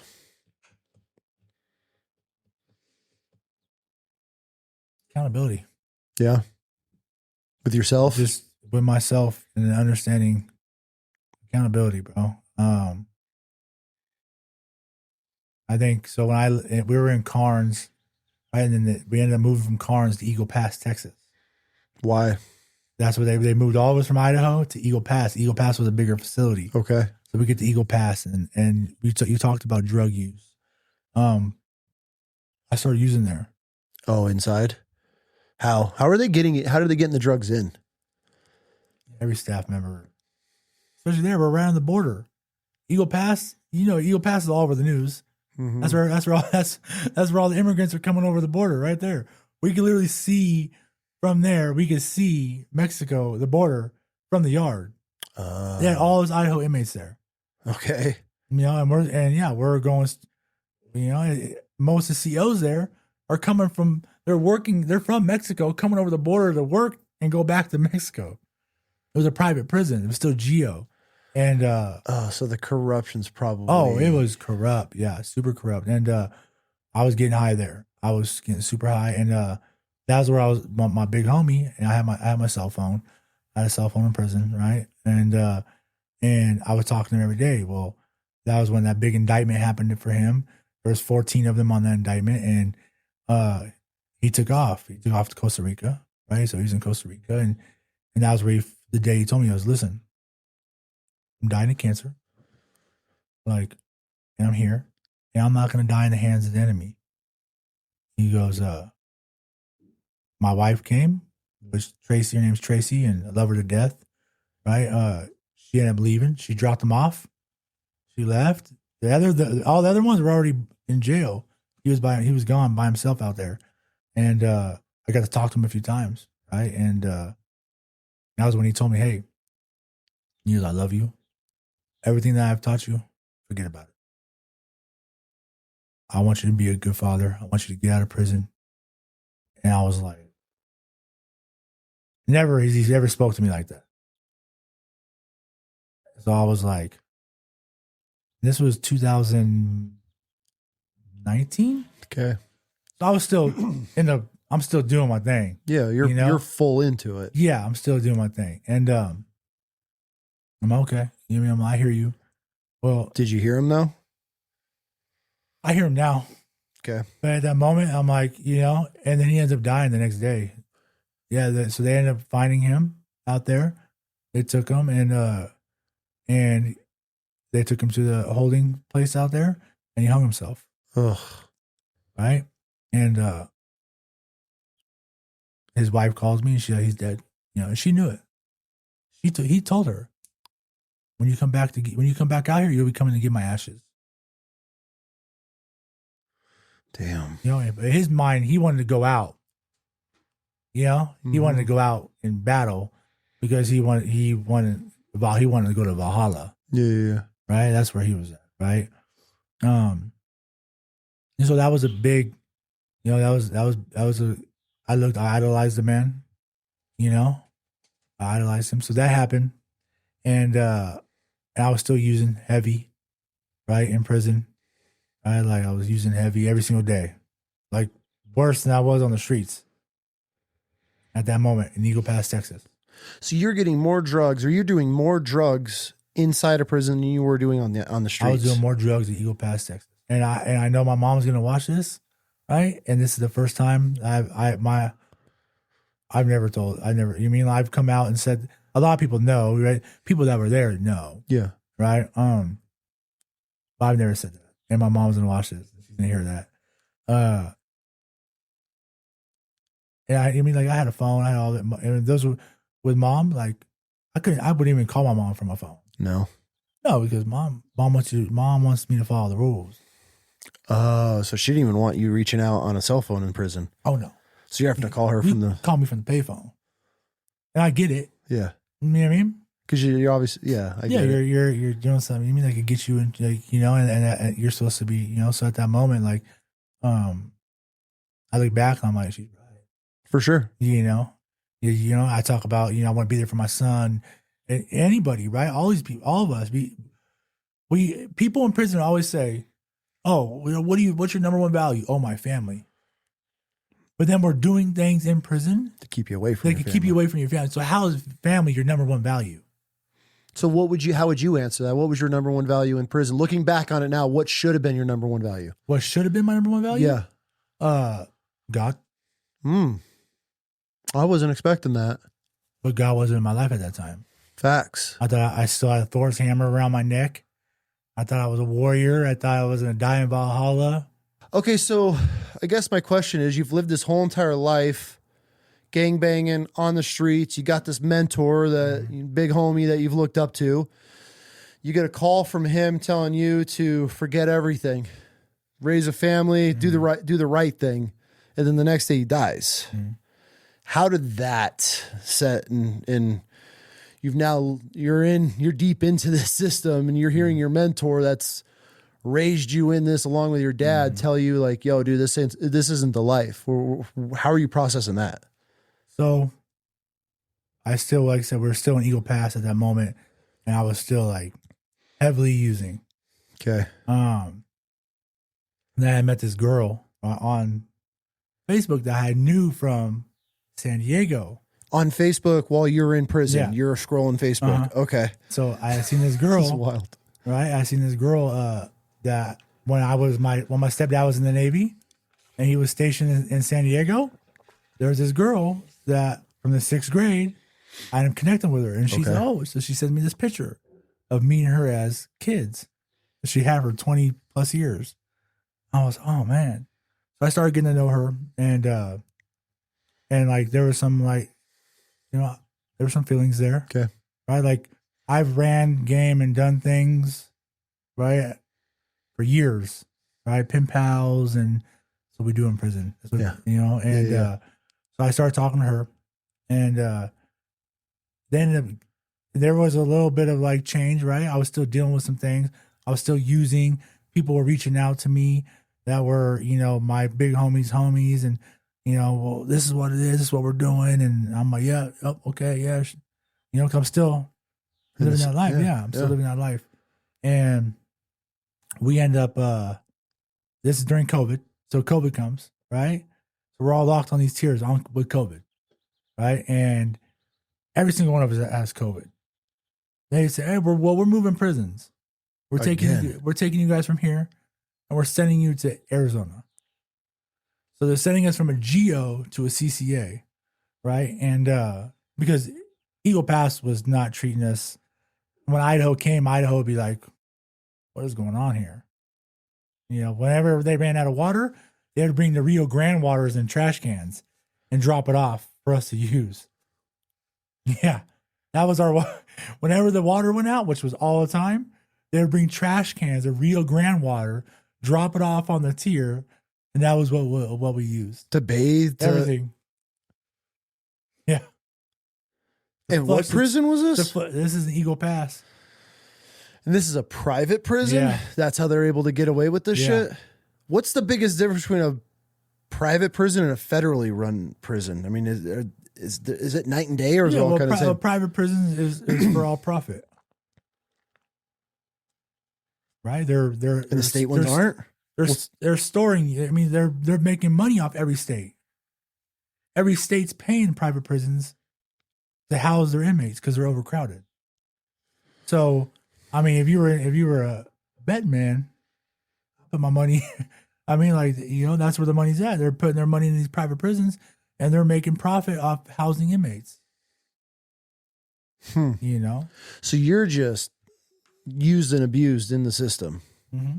Why are they moving you guys around so much? Because contracts. So, like, I mean, if there was a breach of contract, they weren't fulfilling the contract that they told Idaho. Hey, this is like, we need you to take care of our inmates at this level. Yeah, and they weren't. What was the point of Idaho getting rid of you originally? Because they're overcrowded. Oh, so that's how it works. So if Idaho's a little bit overcrowded, then they will get a number of guys that a prison in another state can house, and they just off you go. Then now they're just shuffling people around constantly. Yeah, like right now they just sent 200. I don't know how many they sent out. They sent out another few hundred people to Arizona because they're overcrowded. Interesting. Okay, so back to Big Homie. Tells you everything. Now you're getting moved to a new prison.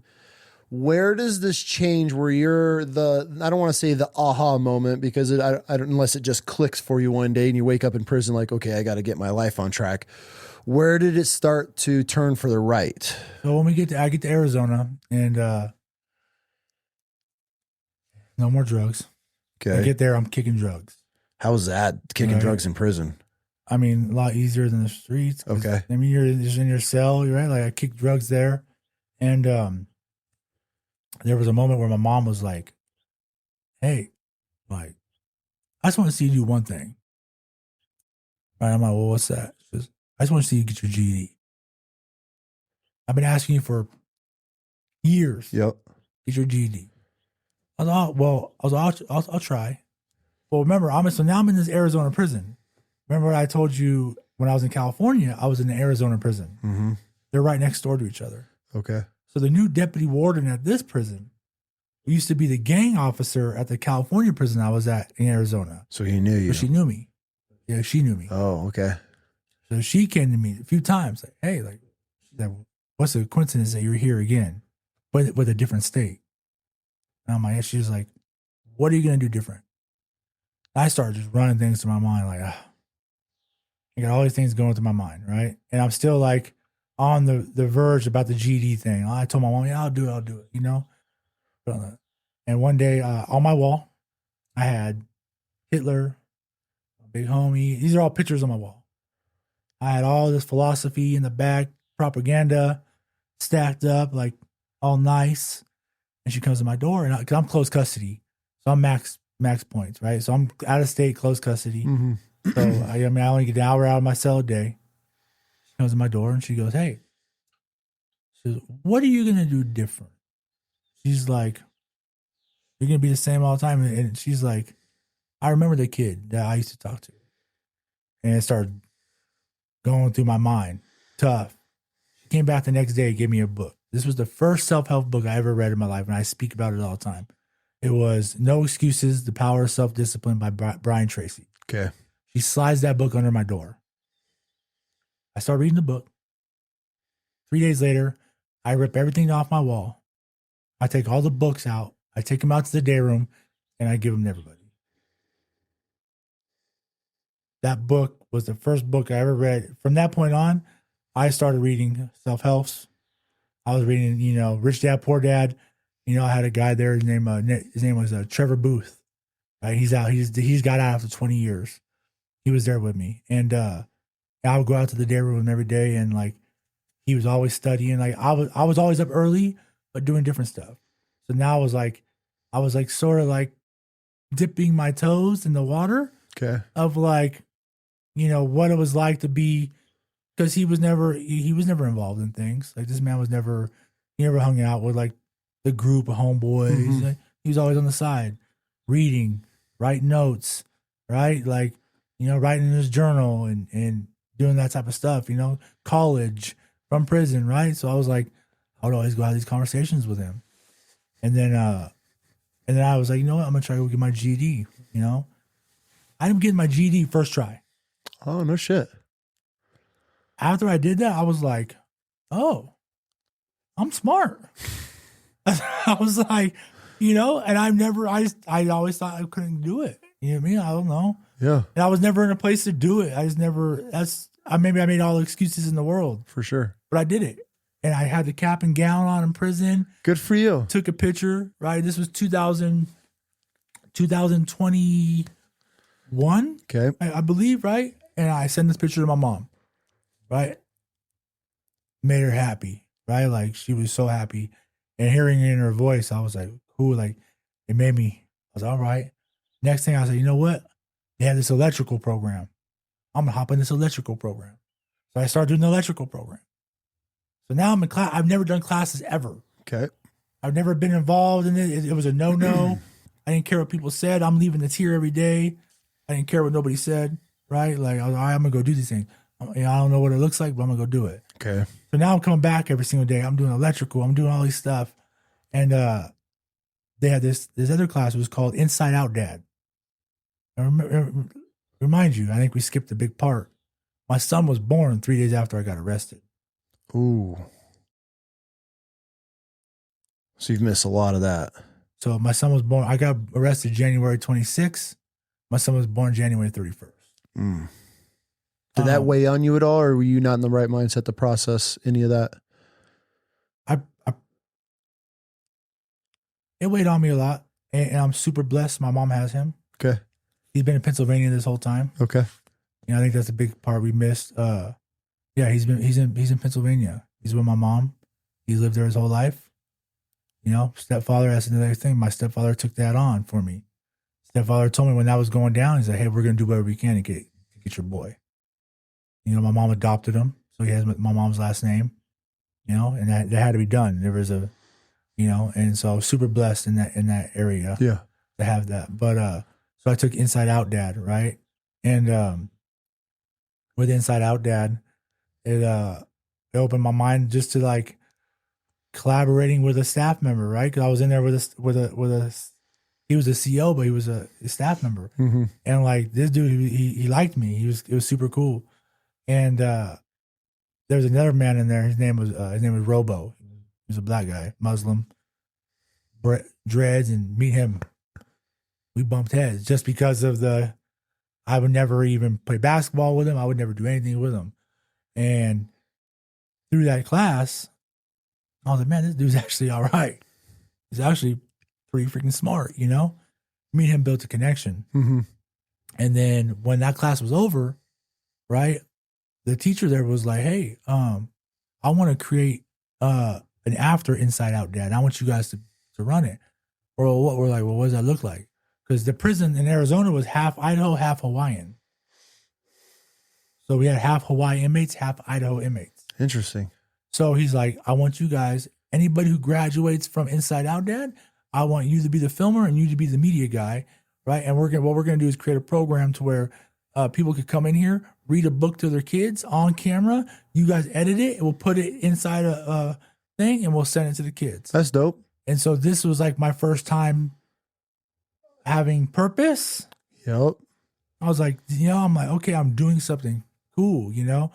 And I'm in there like helping the Hawaiian inmates read because a lot of them don't know how to read. A lot of the Hawaiian boys, they don't know how to read. So I'm like showing them how to read, showing them where, you know, I'm getting the camera set up for them. I'm doing it all for them, you know, it's super cool, and collaborating with that staff member and the brother, you know what I mean?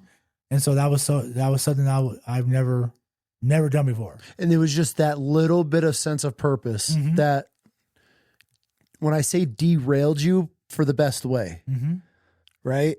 And so, it's so sad that so many guys are so lost, and I'll speak for men. I feel the majority of it is a lack of purpose, where we're chasing things, we're pursuing things we should never be after, getting into different groups and demographics, whatever we find ourselves. So to hear that this employee in the prison just gives you an opportunity, and this is what starts this whole entire chain reaction to lead us to you sitting in this seat, is just this little bit of purpose to be able to help these guys. How did that feel? Well, it felt good because I mean, I still have the letters he wrote for me, right? His memos he had wrote for me, right? And I use them to this day. I have them, and like he took that chance, and so I was still close custody at that time. So I'm doing this, right? I'm involved in a lot of cool stuff going on at that prison, you know, making change, and I'm standing on my ground. I stopped selling drugs in prison. I stopped, you know, like I went without, you know. If you don't mind me asking, now that you're peeling off, how is your crew? How are the Idaho boys, the Aryan boys, whatever you're with?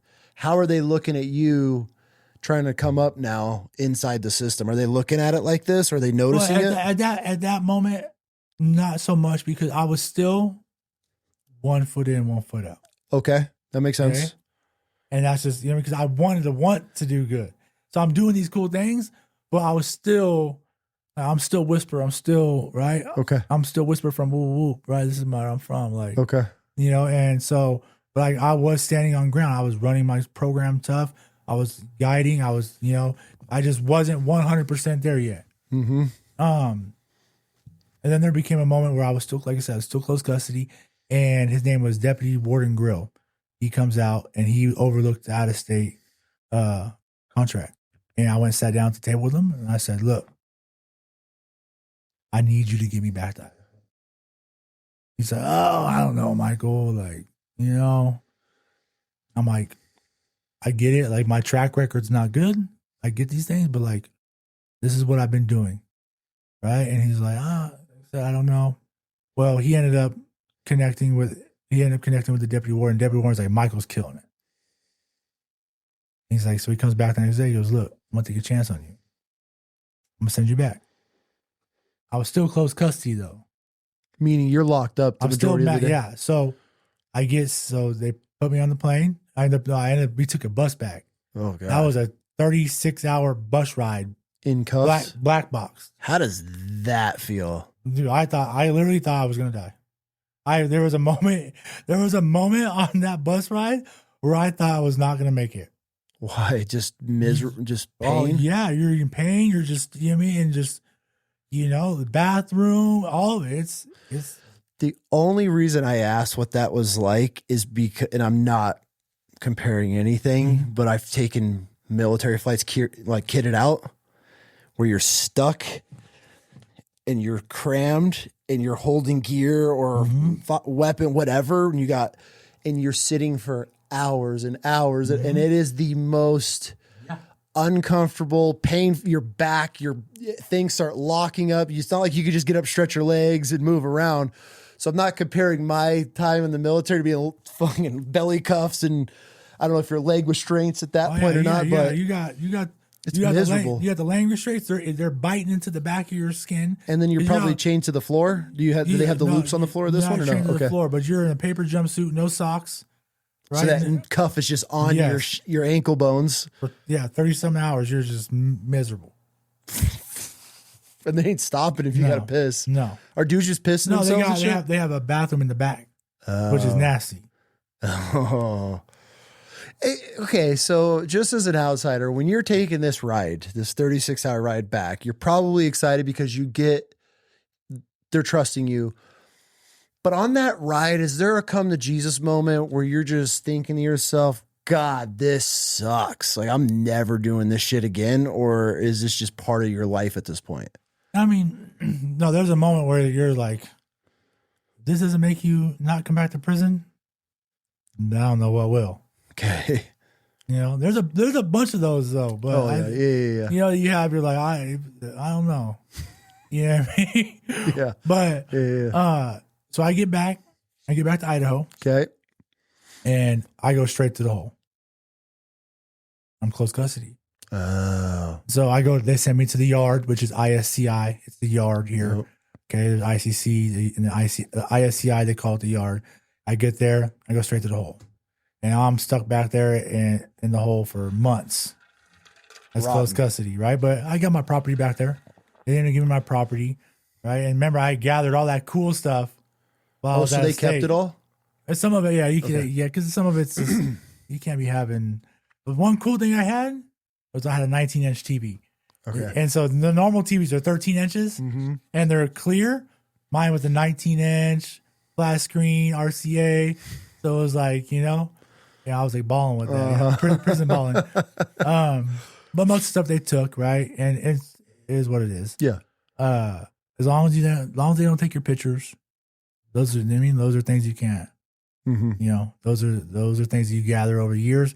Some of those pictures will never be replaceable for sure.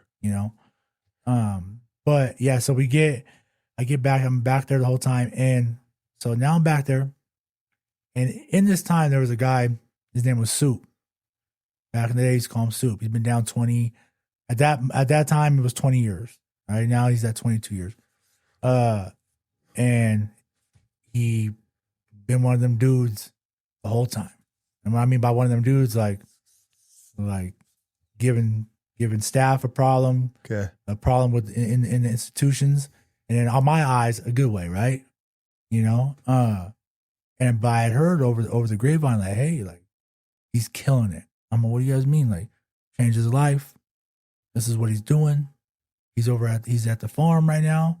And I'm like, how do you get to the farm? Like, because the farm's where you get to go out on work release, right? So the farm, they have work release there, but it's minimum security. Yep. Right? It's opened up, right? And I'm like, how's that, man? How's he over there? But you're watching a dude that's been fighting the system his whole life, locked away. Now he's making moves on the outs. He's yeah, and he's part of the peer mentor program. I'm like, peer mentor program? What is that? I don't get it, you know?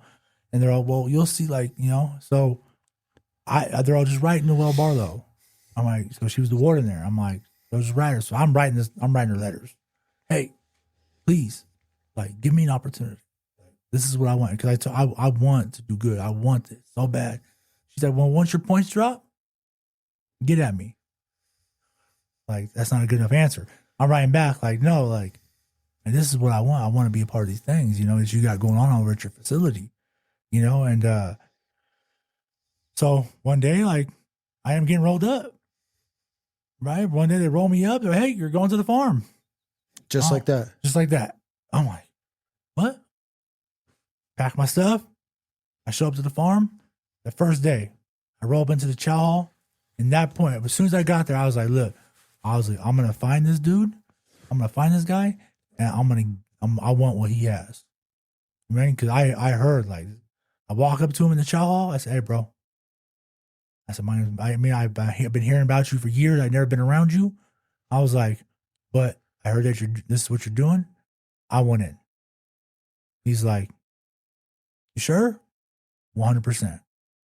Not even the next week, I'm facilitating Today Matters by John C. Maxwell, right? He throws me right into the fire. He goes, you want it? Okay, cool. I'm going to show you. Okay. This is what we do. You know who John C. Maxwell is, right? Mm-hmm. I'm facilitating a John C. Maxwell class. Never done nothing. I'm in this group of individuals. I'm facilitating a class. I'm like, I have no idea how to do it. You know, I'm reading the facilitator notes on this book, right? This man threw me into the fire, right? I'm like, oh my goodness, you know? So I got thrown right into it, right? And they were like, we built a cool peer mentor program at that facility where obviously, like, there's a curriculum to that program as well, which is the mentor program, right? It's about 10 weeks. You go through it and you know, you're learning how to advocate for people, how to, you know, just down the list of things of how to help the next man around you, right? And so we built a good community within the prison there. Okay. Right? We were already building it. It was super cool. Like, the vibe there, just the brotherhood of people wanting to do good, right? Like, we were having little classes just for us. People come, they could share their weeks, and right, this is in prison. Yeah. This is like cool, you know? And then James was like, hey, like, we got this rise thing going on. I'm like, he's like, and then he's like, let's go talk to Steve. Like, told Steve about you. And Steve is? Steve Stelzer. Okay. So he's a lieutenant at the time. Got it. Right. And before that, I told you he was a gang investigator for years, right? So I go up there and I'm meeting him, I'm talking to him, and all the staff at that time are like, don't trust Michael. Don't trust Michael. They're telling James, don't trust Michael. Now he's going to bring you back to your old ways. Right? And I'm hearing this, I'm like. Is that defeating for you? 100%. At that time, I'm like, dude, this is hard, you know? This is hard. Because you're truly trying to, okay, I got to change my shit here. You know what I mean? Like, your actions have to speak for themselves. At that time, my actions haven't spoke for themselves yet. You know? I'm just telling somebody, yeah. And Steve was the only, he looked me in my eyes one day, and he goes, hey, can I trust you? And I was like, I don't know. In my mind, I'm like, can he trust me? Right? That's a big question to be able to have to answer yourself in there. Right? Like, can this man trust me? Right? Like, really, truly, like, with whatever he's gonna, am I truly ready to do this? Right? Like, and I looked him in his eyes and said, yes, you can trust me. Shook his hand. I said, okay. He said, that's like signing a contract with me right there. That's all right. He said, I'm gonna fight for you. And he did. And that's when he came with us. He said, this is my vision. I have a vision. And we're like, what is it? I want to create a program that brings staff and residents together in one room. For what purpose? To collaborate. I want collaboration. That's his biggest thing. He loves collaboration between people. So he wants to bring inmates and COs to collab together to figure out problems, to figure out rehabilitation. Leadership. Okay. They want leaders inside of the correctional facility as far as inmates that are taking charge? No. So we want people to take charge of their own lives. For sure. That's what I want. Okay. Because it's the same thing. Like, you have, as much as we're trying to help residents, because they change. It's not inmates. It's not inmates anymore? It's residents. Residents? Okay. Right? So as much as we're trying to change, we want to help residents understand their leadership skills. The staff need the same thing. For sure. Staff have no idea. Most of the staff in there have no idea why they're even doing the job. I 100% believe that.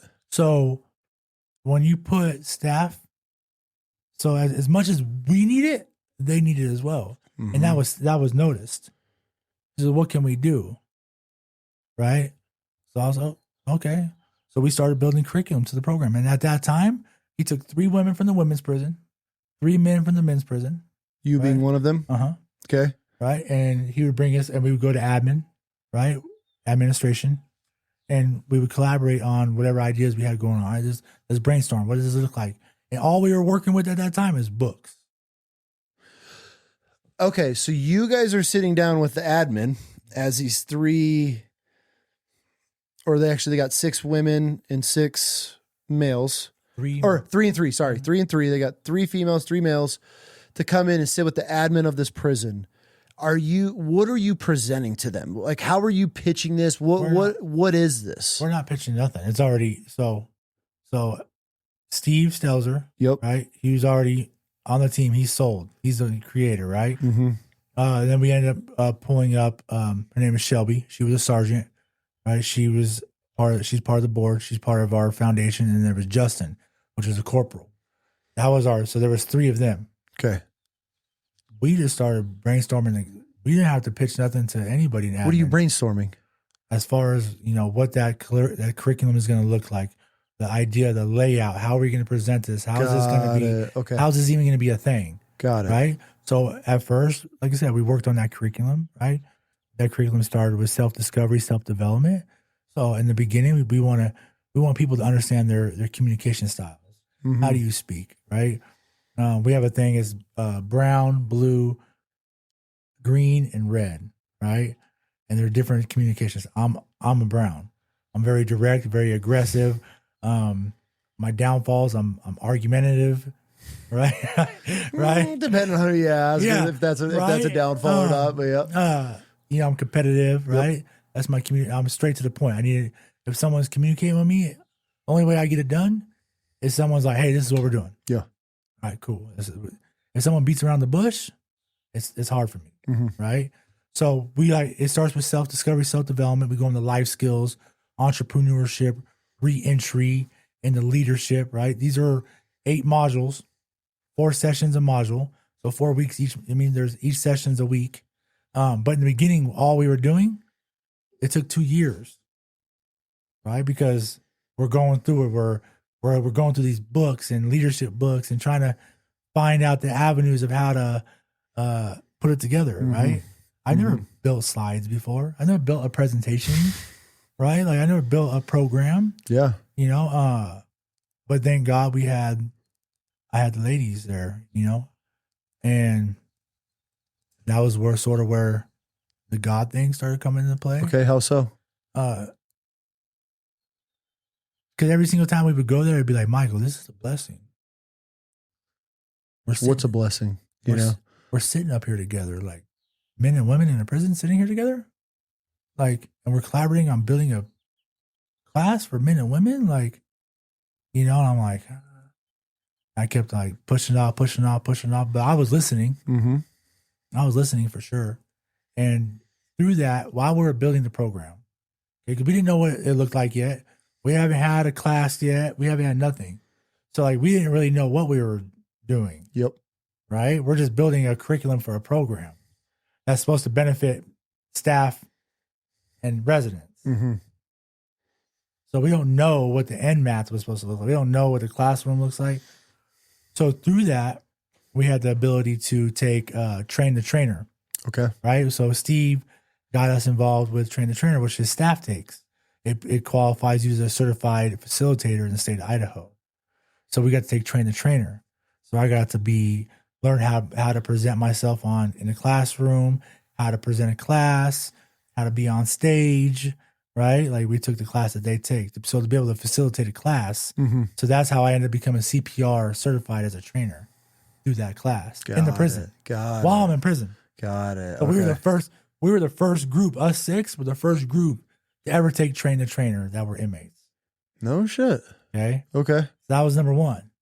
So then as we're building this, we're building the curriculum, and we're like, we have all these questions and these answers, and it's already before we even launched it, people are intrigued by what we're doing, what it looks like, right?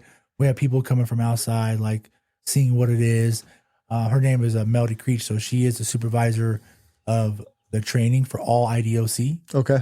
Right. And to me, she's like, when she speaks, she's stoic. She speaks with meaning, intention, like very intentional. She does the courageous leadership for IDOC. Okay. So to be able to promote in IDOC, you have to start with emerging leaders, leadership 100, 200, and then 300. So to be able to even promote to a corporal, you have to at least take like emerging leaders 100. To be able to become a warden, you have to be all the way to 300. Okay. Well, there's people that have been in the department for 15 years, and you have to want it. Mm-hmm. You have to sign up. It's a want, right? Yep. Not a lot of people have that. Me and my board of RISE, we've taken all the way to 300. Oh, no shit. So we graduated emerging leaders, leadership 100, 200, and 300. Right? So we had that blessing to go do that while we were incarcerated. Yeah. Right? First ones to ever do it. Good for you. Through that, we started taking some of those, right? We're like, okay, like this, like crucial conversations, like emotional intelligence, all these things that we're learning, like, can we pick some of these? And so we started implementing it in some of while we're building this program. Oh, so you're using your advanced classes that you're the first ones learning this stuff in it. And then as you're going through, you're thinking, oh shit, this is actually really good curriculum. And then you're just putting it into making it your own and building out those courses or different tiers of that. Mm-hmm. No shit. And without disrespecting the copyright on theirs, right? But yeah, because we want to create a program to where that RISE is just as meaningful as taking leadership 300 as a correctional officer. Yes. Yeah. Fuck copyright. Like, who cares about that? If it's benefiting whoever on the inside, yeah, I don't think anybody's going to care if you guys pirated some curriculum to use for your own. So while we're building this, I'm building relationships. Right now, I'm building relationships with staff. Right, and at that time we had Noelle Barlow. She was warden, and then we have Alicia Carver as deputy warden. Right, and there's a piece of advice Alicia Carver gave me: take life on like a buffalo. She goes, don't ever back down to nothing. Take it on like a buffalo. When the storm comes, you go at it. Yep. Right. And I'm like, okay. And I started building relationships, building rapport with them. Right. And there was a little bit of trust. Like one day Noelle came to me when she was very skeptical of me. And she said, hey, like, I'm proud of you. Because how often did you hear that as a kid? How often did your dad tell you that? Not often, and not because maybe he didn't. I never put myself in situations to do things to really be proud of. That's what I'm saying. So to be a grown man now, making a difference, actually applying yourself, and then reaping this reward to have these deputy wardens and all this stuff now putting a light on you for what you're doing and building a trust and educating yourself and helping with this program. That's about to be a pretty cool moment. And especially coming from her, because she doesn't, you can never read her. Okay. She's one of those ladies that's like very, I wonder if she's mad at me or if she's not, So when she gives you a compliment, you're like, yes, so obviously hearing that from her was big, but the relationship I was building with Steve at that moment was very big. There was a question asked to me, and I spoke about it earlier. Who do you see as a leader? And I couldn't give an answer. I had no idea. Mm-hmm. I'm like, I don't know. Like, I can think of a bunch of negative people. They're like, no, like, you need to think of one. So it went a few months. And one day, it was my first time leaving. I was incarcerated on minimum security. We could be with staff. We went and did a job fair at ICC. Okay. Right. And then from the job fair, he said, hey, we're going to go out to eat. And so it was my first time leaving prison. So we leave, we go into town.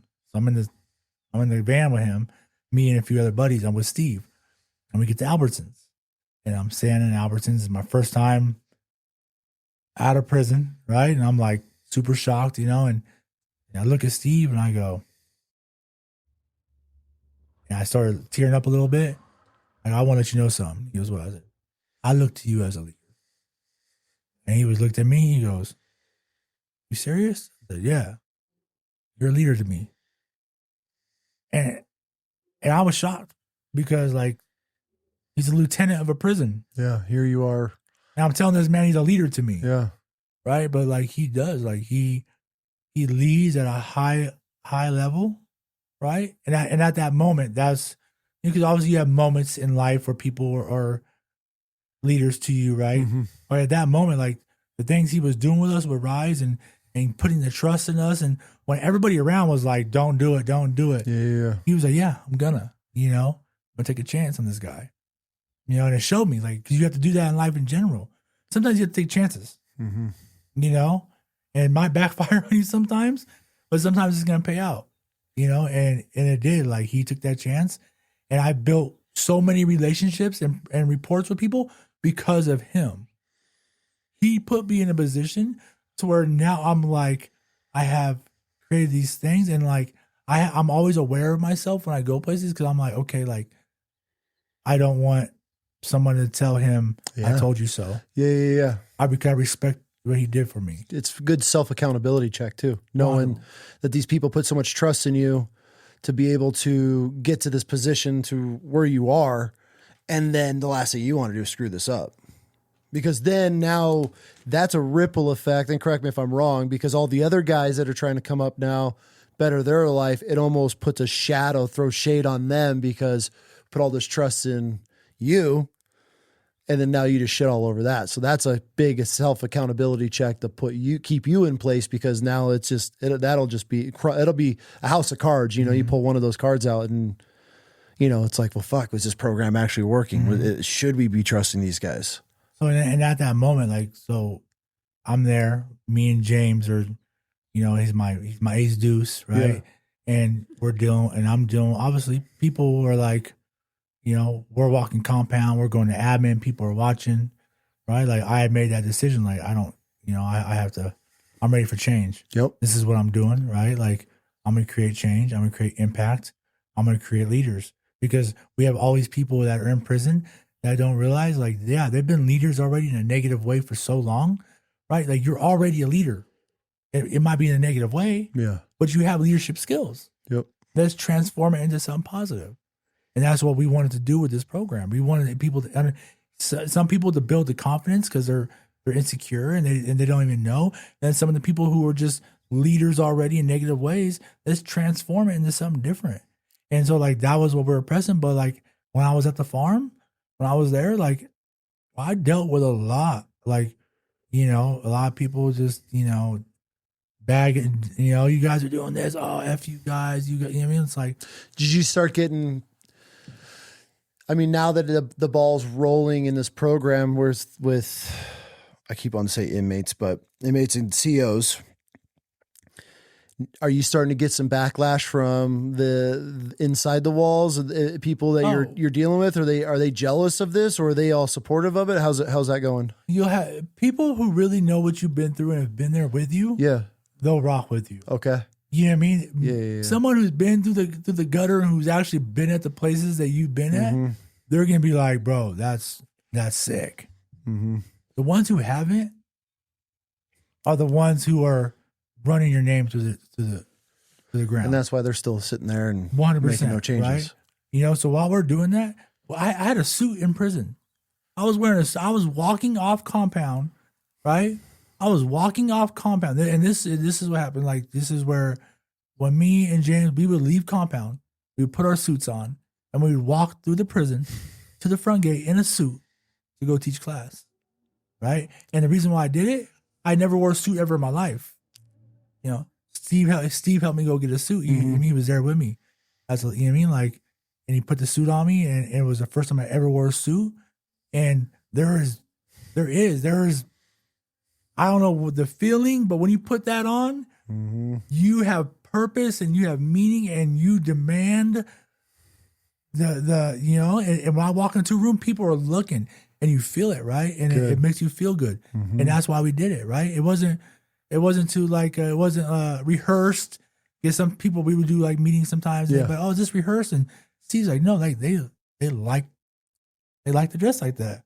And I'm like, yeah, like I enjoy it. I look for any opportunity I can to wear this thing. Well, it's just a level of professionalism, and obviously what you guys are doing, you want to be able to show, hey, staff, we're trusted, we're professionals, we're in this because we see the difference it's making in us.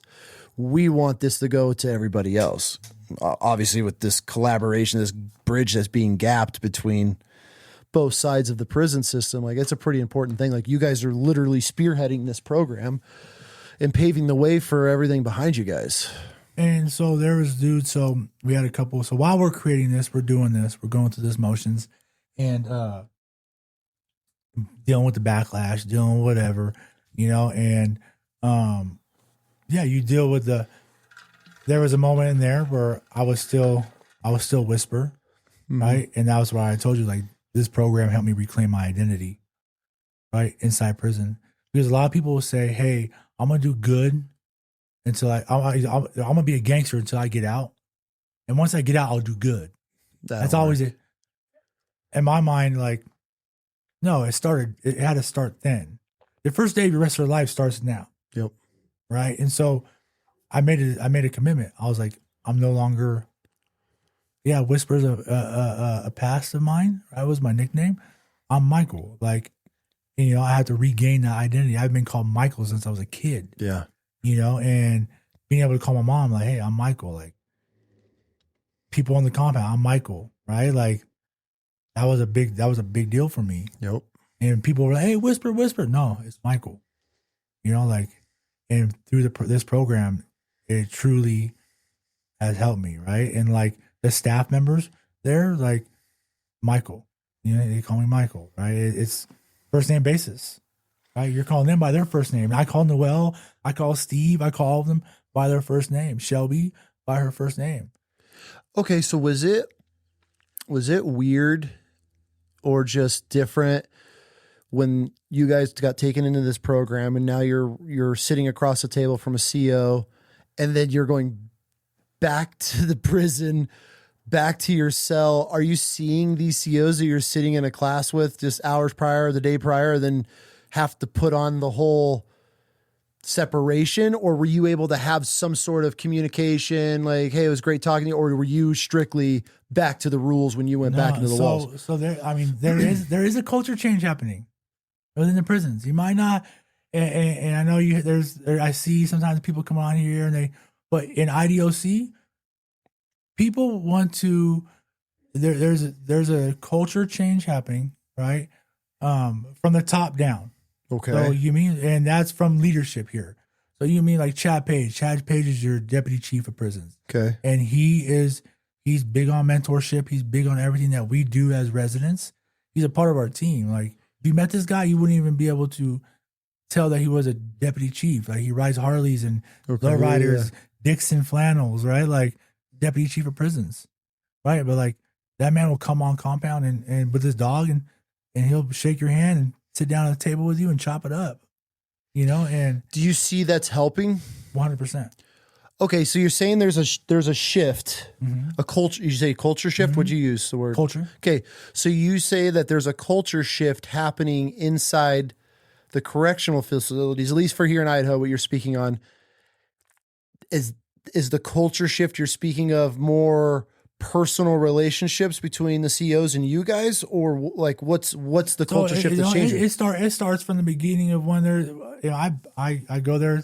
I do NEO, new employee orientation. So I teach NEO. So that's new employee orientation. So when staff members become COs, parole officers, clinicians, anything to do with IDOC, I go and I do an hour speech in front of them when they've only been with the department for 4 days. The first person they get to see is me.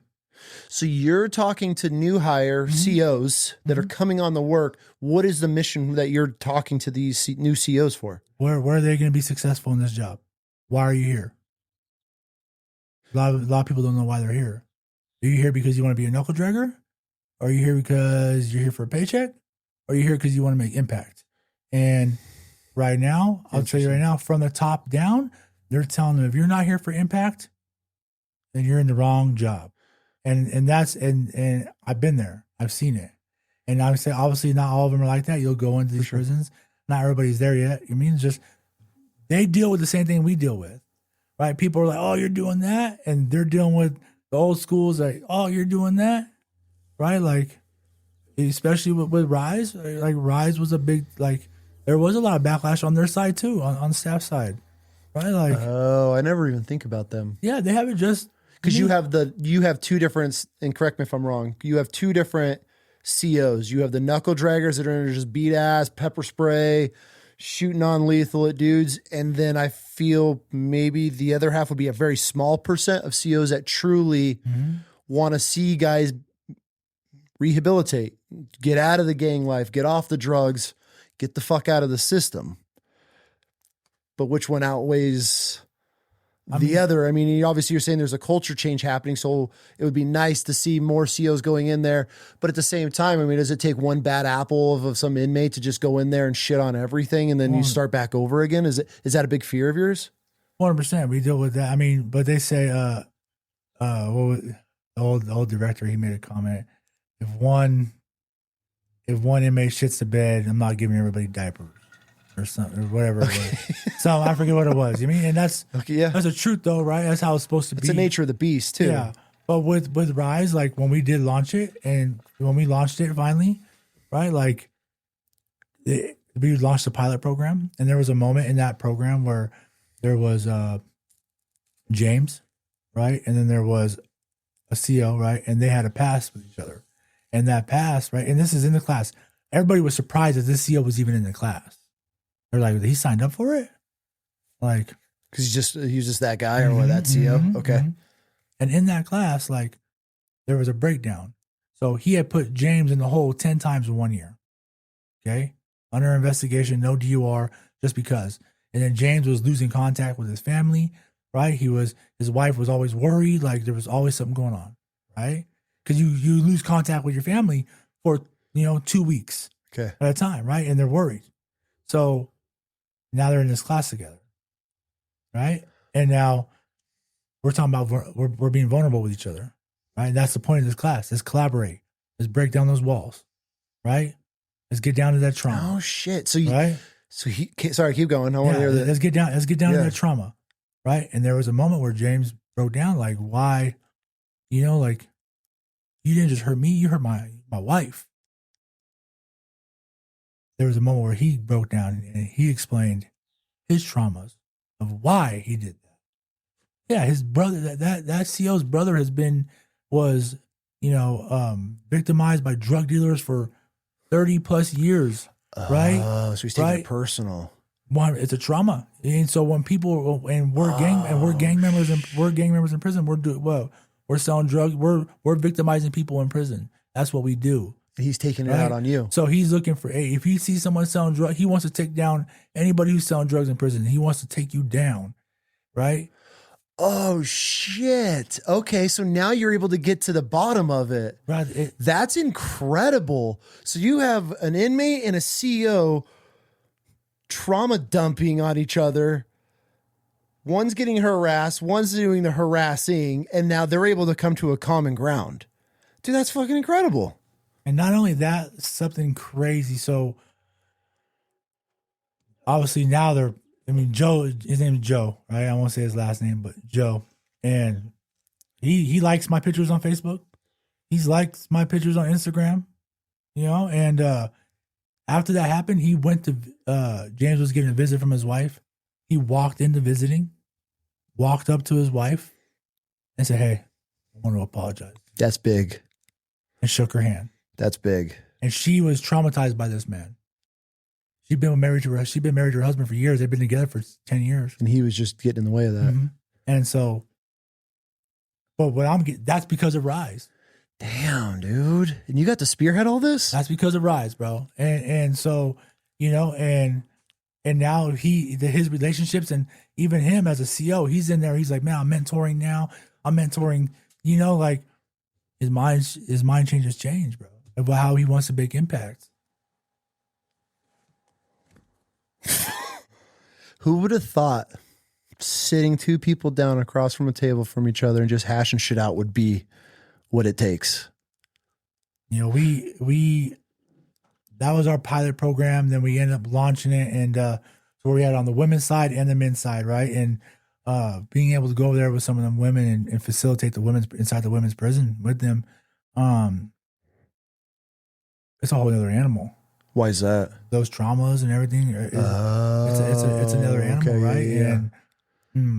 And so being over there, being able to be a part of that, and just all of it, like it's cracked off. I don't know. We have a few hundred graduates right now.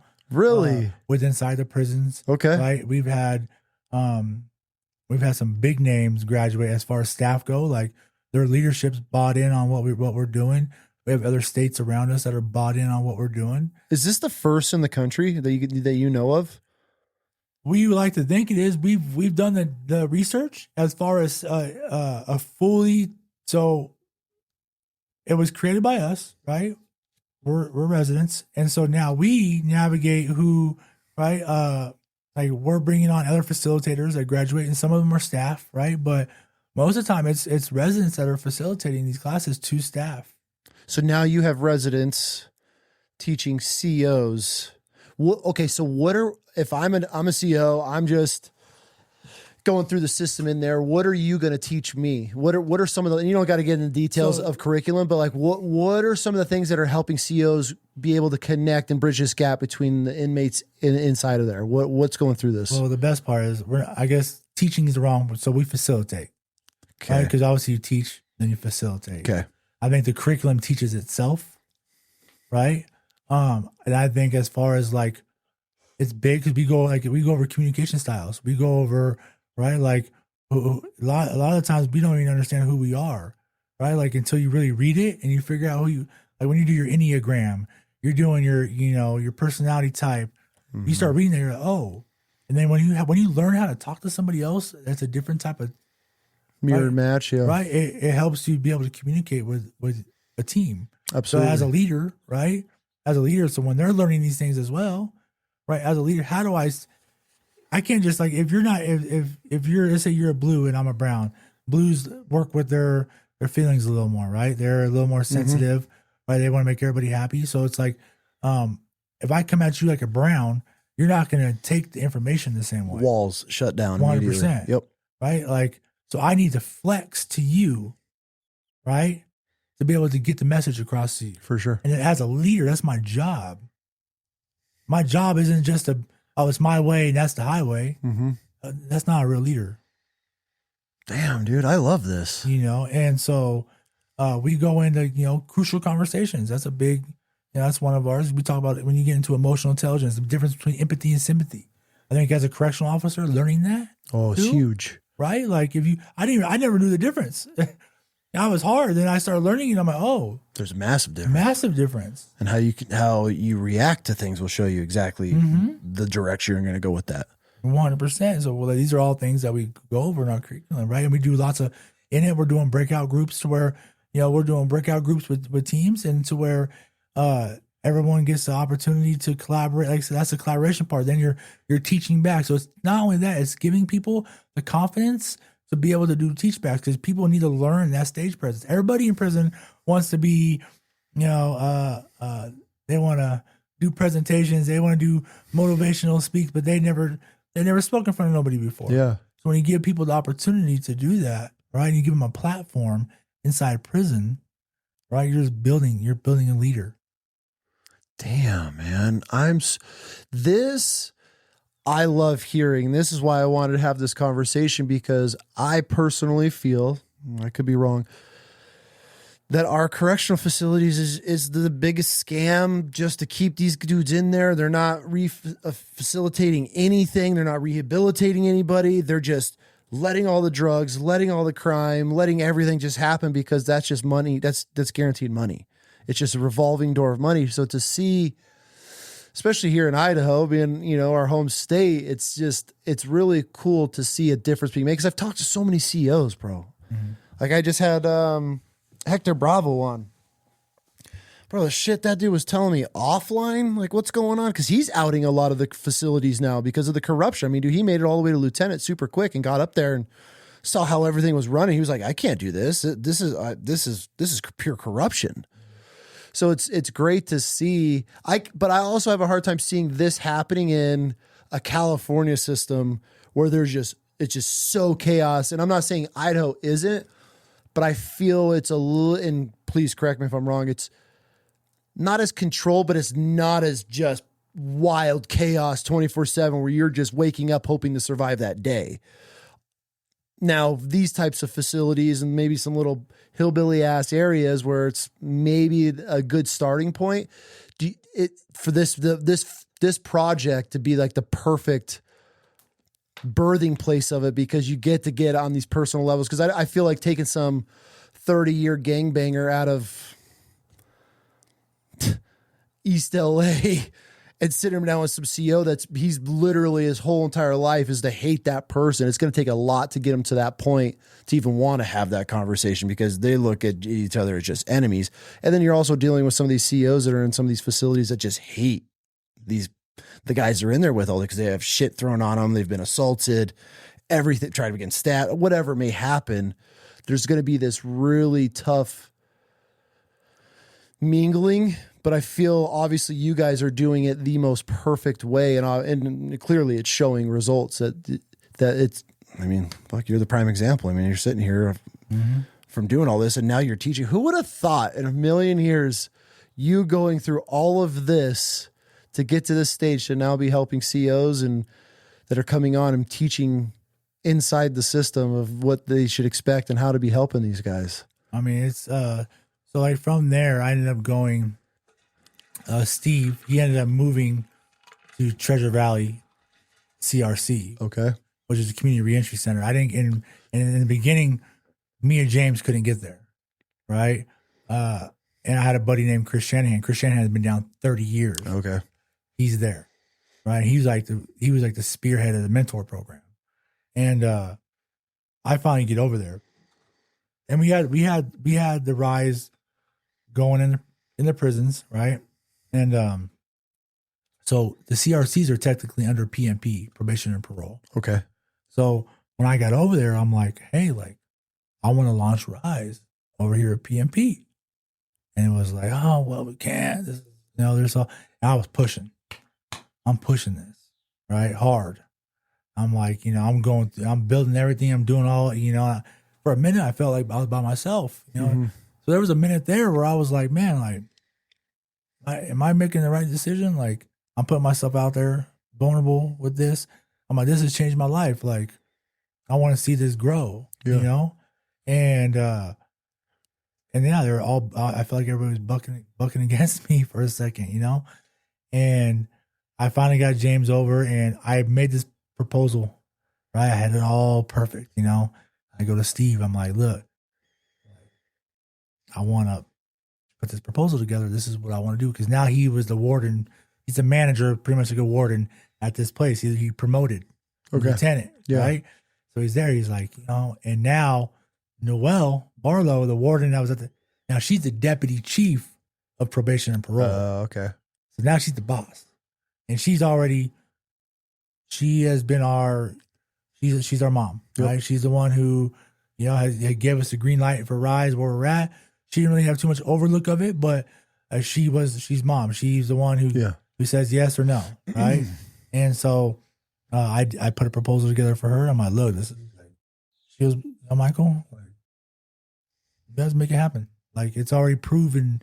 She's already seen it prove. Like, with Rise in her prisons, on the men's side and the women's side, the culture changed. Like, these women were having purpose now. These men were having purpose. They were creating programs. They started creating classes themselves. Oh, shit. They were taking these classes and they were going and trying to create classes themselves. They were trying, it was giving some people purpose. It was giving people, right? Like, and so she said, go ahead. So while I was there at the prison at Treasure Valley, we started building it, right? And this time it was like, okay, like, we could do COs. We could do parole officers. We could do inmates. We could do community, right? Okay. Because in our mind, right, you have some individuals who've been in prison for 22 years. Oh, for sure. Okay. Let's say, for example, and then you have their significant other. Okay. Well, their significant other is, right, been with them for 10 years, right? But she's never, like, through a phone. That's it.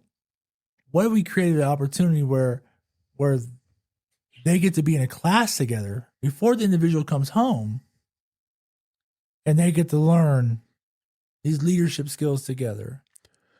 So you're connecting couples now that have maybe connected during the time in the system and helping them learn how to be a couple together, I guess, in a way. Just her be able to maybe understand her husband a little bit better. Yeah, what he's been going through. Or or what she's been dealing with on the outside. You talk on the phone all like that, but like when you really get deep into the curriculum, you start being vulnerable about some stuff that just doesn't come up over a phone. I never would have thought of this. Right? Because sometimes people get out, you're together for 10 years and that person gets out of prison, right? And then what happens? You guys don't like each other. Break up, fall back in your own ways. You get back into drugs, whatever. So they don't like each other, right? So we worked on it hard while I was there, and then I got out, right? I paroled January 26th of this year, right after 10 years straight here, and I hit the ground running, and I had that confidence. Like I think it was super big. I think I went and met you like a few days later. You were fresh. And I am not gonna lie to you. That day I had so much imposter syndrome walking in there. 100%. Like it's crazy because you build this confidence in yourself when you're in there in prison. Like, okay, I'm doing these programs, I'm mentoring, I'm doing all these things. Like, I know who I am, and then you go into that room and you're with a bunch of individuals, you don't know, and you're hearing all these titles of some of these guys, and you're like, do I belong here? Tell me you didn't feel belong though. In the beginning, you feel like it's one of those imposter syndromes, and so I feel like you were pretty welcomed with open arms and that. 100%. Yeah. I was gonna. That's why tell me you weren't accepted right into that group. I was accepted right away. But the imposter syndrome still, maybe for you in that moment, but dude, that group, that's the best group of dudes you could ever have been around. Yeah, no, and that cigar was one of them. Fucking A, right? Oh, is that your first cigar since No, you've had some. No, I had a cigar with Vic. Vic before that. There's no way he would have let you go on more than probably an hour after. Yeah. I love hearing that though, but I that's when Vic was like, yo, I'm gonna bring my homie. He just got out and he's down 16 years, and I think getting him into your community would, around these men would be huge. And I'm like, bro, roll him through. And yeah, that's the night. And I look over and I was sitting with a couple of my buddies. I was like, bro, that dude just got out and he's sitting with a fucking cop. like that's what it's about though. Like that, and removing the titles, removing tiers and positions and whatever it may be, and just coming together on an even playing field. And you never know who you're going to connect with and what doors are going to open and what doors will help get closed. And dude, you're crushing it, man. Yeah. And so we launched Rise out here. So Rise just launched the pilot of PMP. Yep. March 26th, I think it was their first class. And, bro, it's on a whole nother level. Why is that? It's just, more resources. Okay. Because obviously we were in the prisons before. Yeah. Now we're not in the prisons. Yep. Now we're in PMP. So the resources are a little more, you have a couple more resources. But right now we have Treasure Valley CRC. We have East Boise Women CRC. We have Napa CRC, right? All in this class. We have community members. We have COs, we have Vic. Vic's a student, right, in the class, and so I built it up. Me and my team have built it up so much that the goal is to where I never have to facilitate again. Yeah. But the other day I went and just knock off the webs and got to go in there and facilitate the class and talk about stigmas and self stigmas and what those look like, right? Like, but yeah, it's pretty. Good for being you, in there. dude. Yeah, being in there and knowing like I know like next month on May, I got Taylor Kavanaugh's coming out May 15th. Actually, he called me today when I was going to sauna, so I got to call him back. Yeah, actually, so May 15th to the 18th, and on the 16th, we're going to be talking about empathy and sympathy, and he's going to be doing a guest.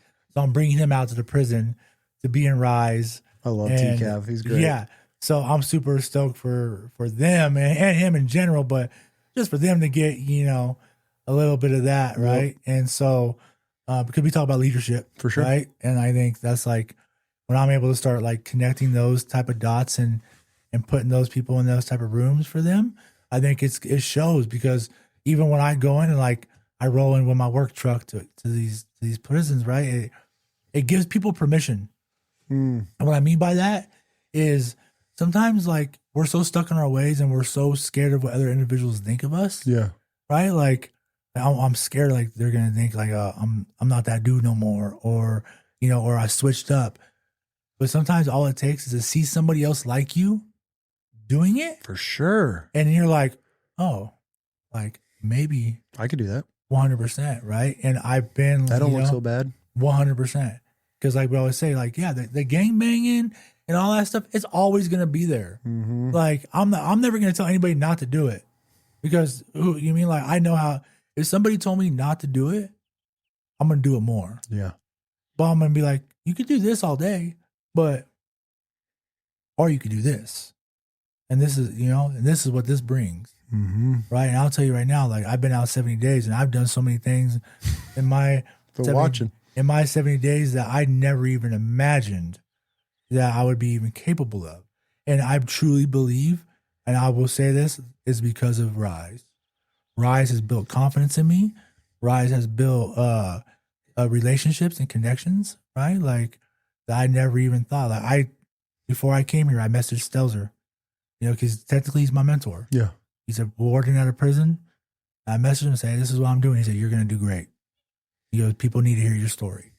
People need to hear that you can change, that you can do more, right? And like, I never thought I would have the capability of building a curriculum to a program, or speaking in front of people, or teaching, or guiding or anything like that, right? Like, I don't know what, I'm not a fitness coach. I'm not any of these stuff, but when I do share on social media, I'm sharing my lifestyle. Yeah. And my lifestyle is boundaries, self-development, right? Like, this is what I'm doing, right? Like connection.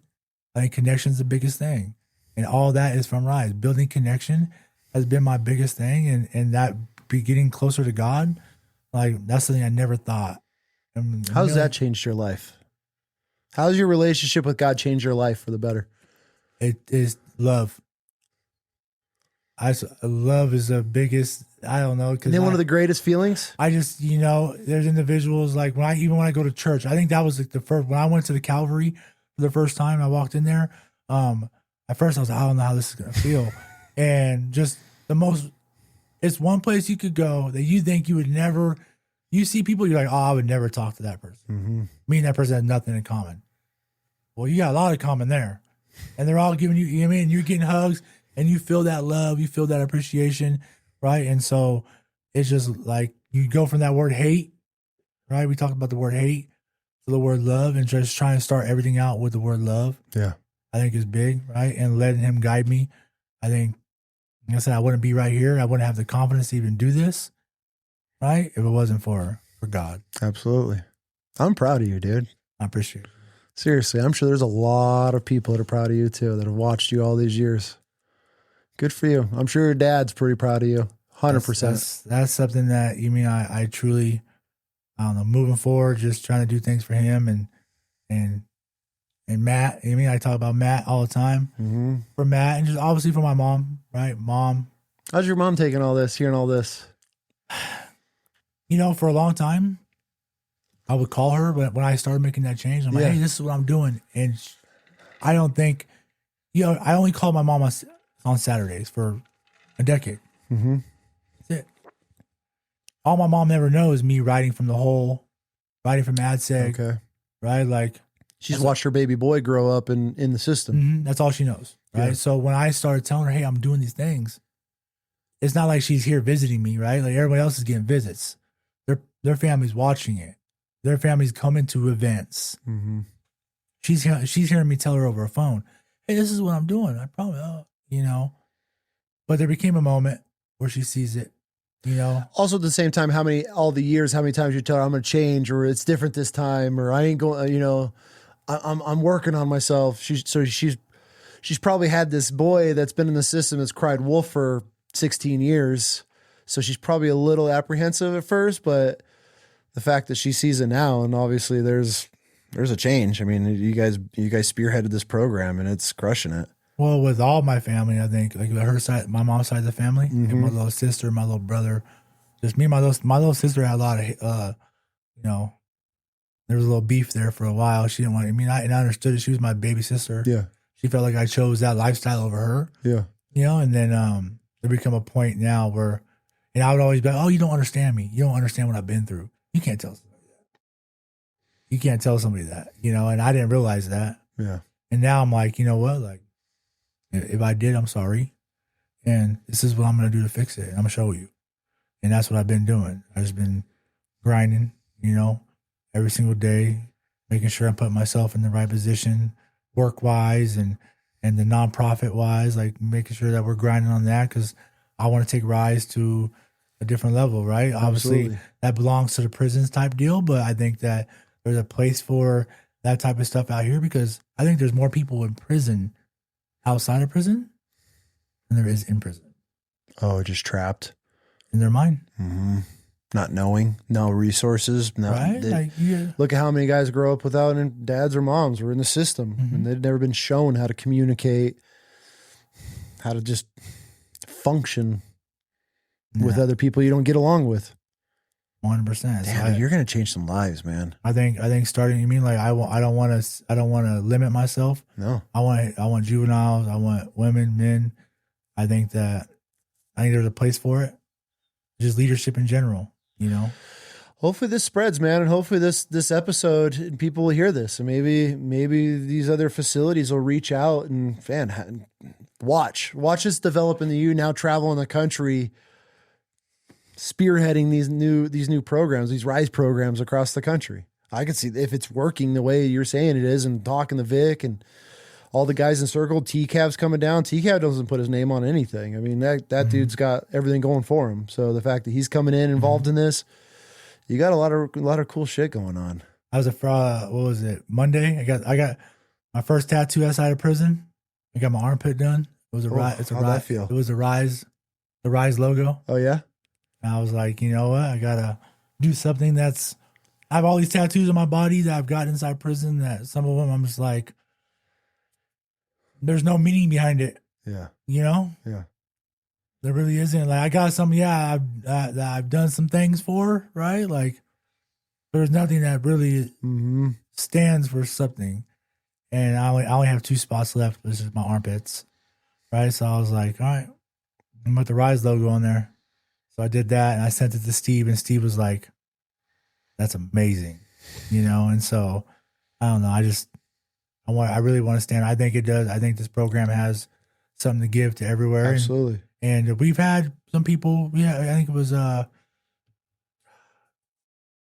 Chicago Elite. I forget the program, but so my friend Chris Shanahan, he's been incarcerated 30 years. Ugh. Okay, and like he's a networker. He's good, you know. And he had 35 to life. He still has another 5 years, so he goes to board. But he speaks with, you know, he spoke with Chicago. I forget what the program was, but they heard what we were doing, and they're like, "Man, we want to know more." No shit. And so, like, that's Chicago, right? Like, they don't play in Chicago. No. So I feel like, yeah, it's gonna spread like wildfire. Absolutely, it will. Yeah, hopefully this helps. If there's, I guess we could end on this. If there's one message for the young people out there that are finding themselves mixed up or going down some wrong paths, what would be a message for them? Get out your own way. I think sometimes that we get in our own way. I'm guilty of it. Like I'm in my head and I have this whole little, you know, this is how it's going to work, you know, and it never works that way. Nope. get out your own way and ask for help. Because we don't ask for help. I can't think of one time as a kid or even when I was struggling, because I don't want to think of a kid as like 15. I mean, I was a kid at 25. For sure.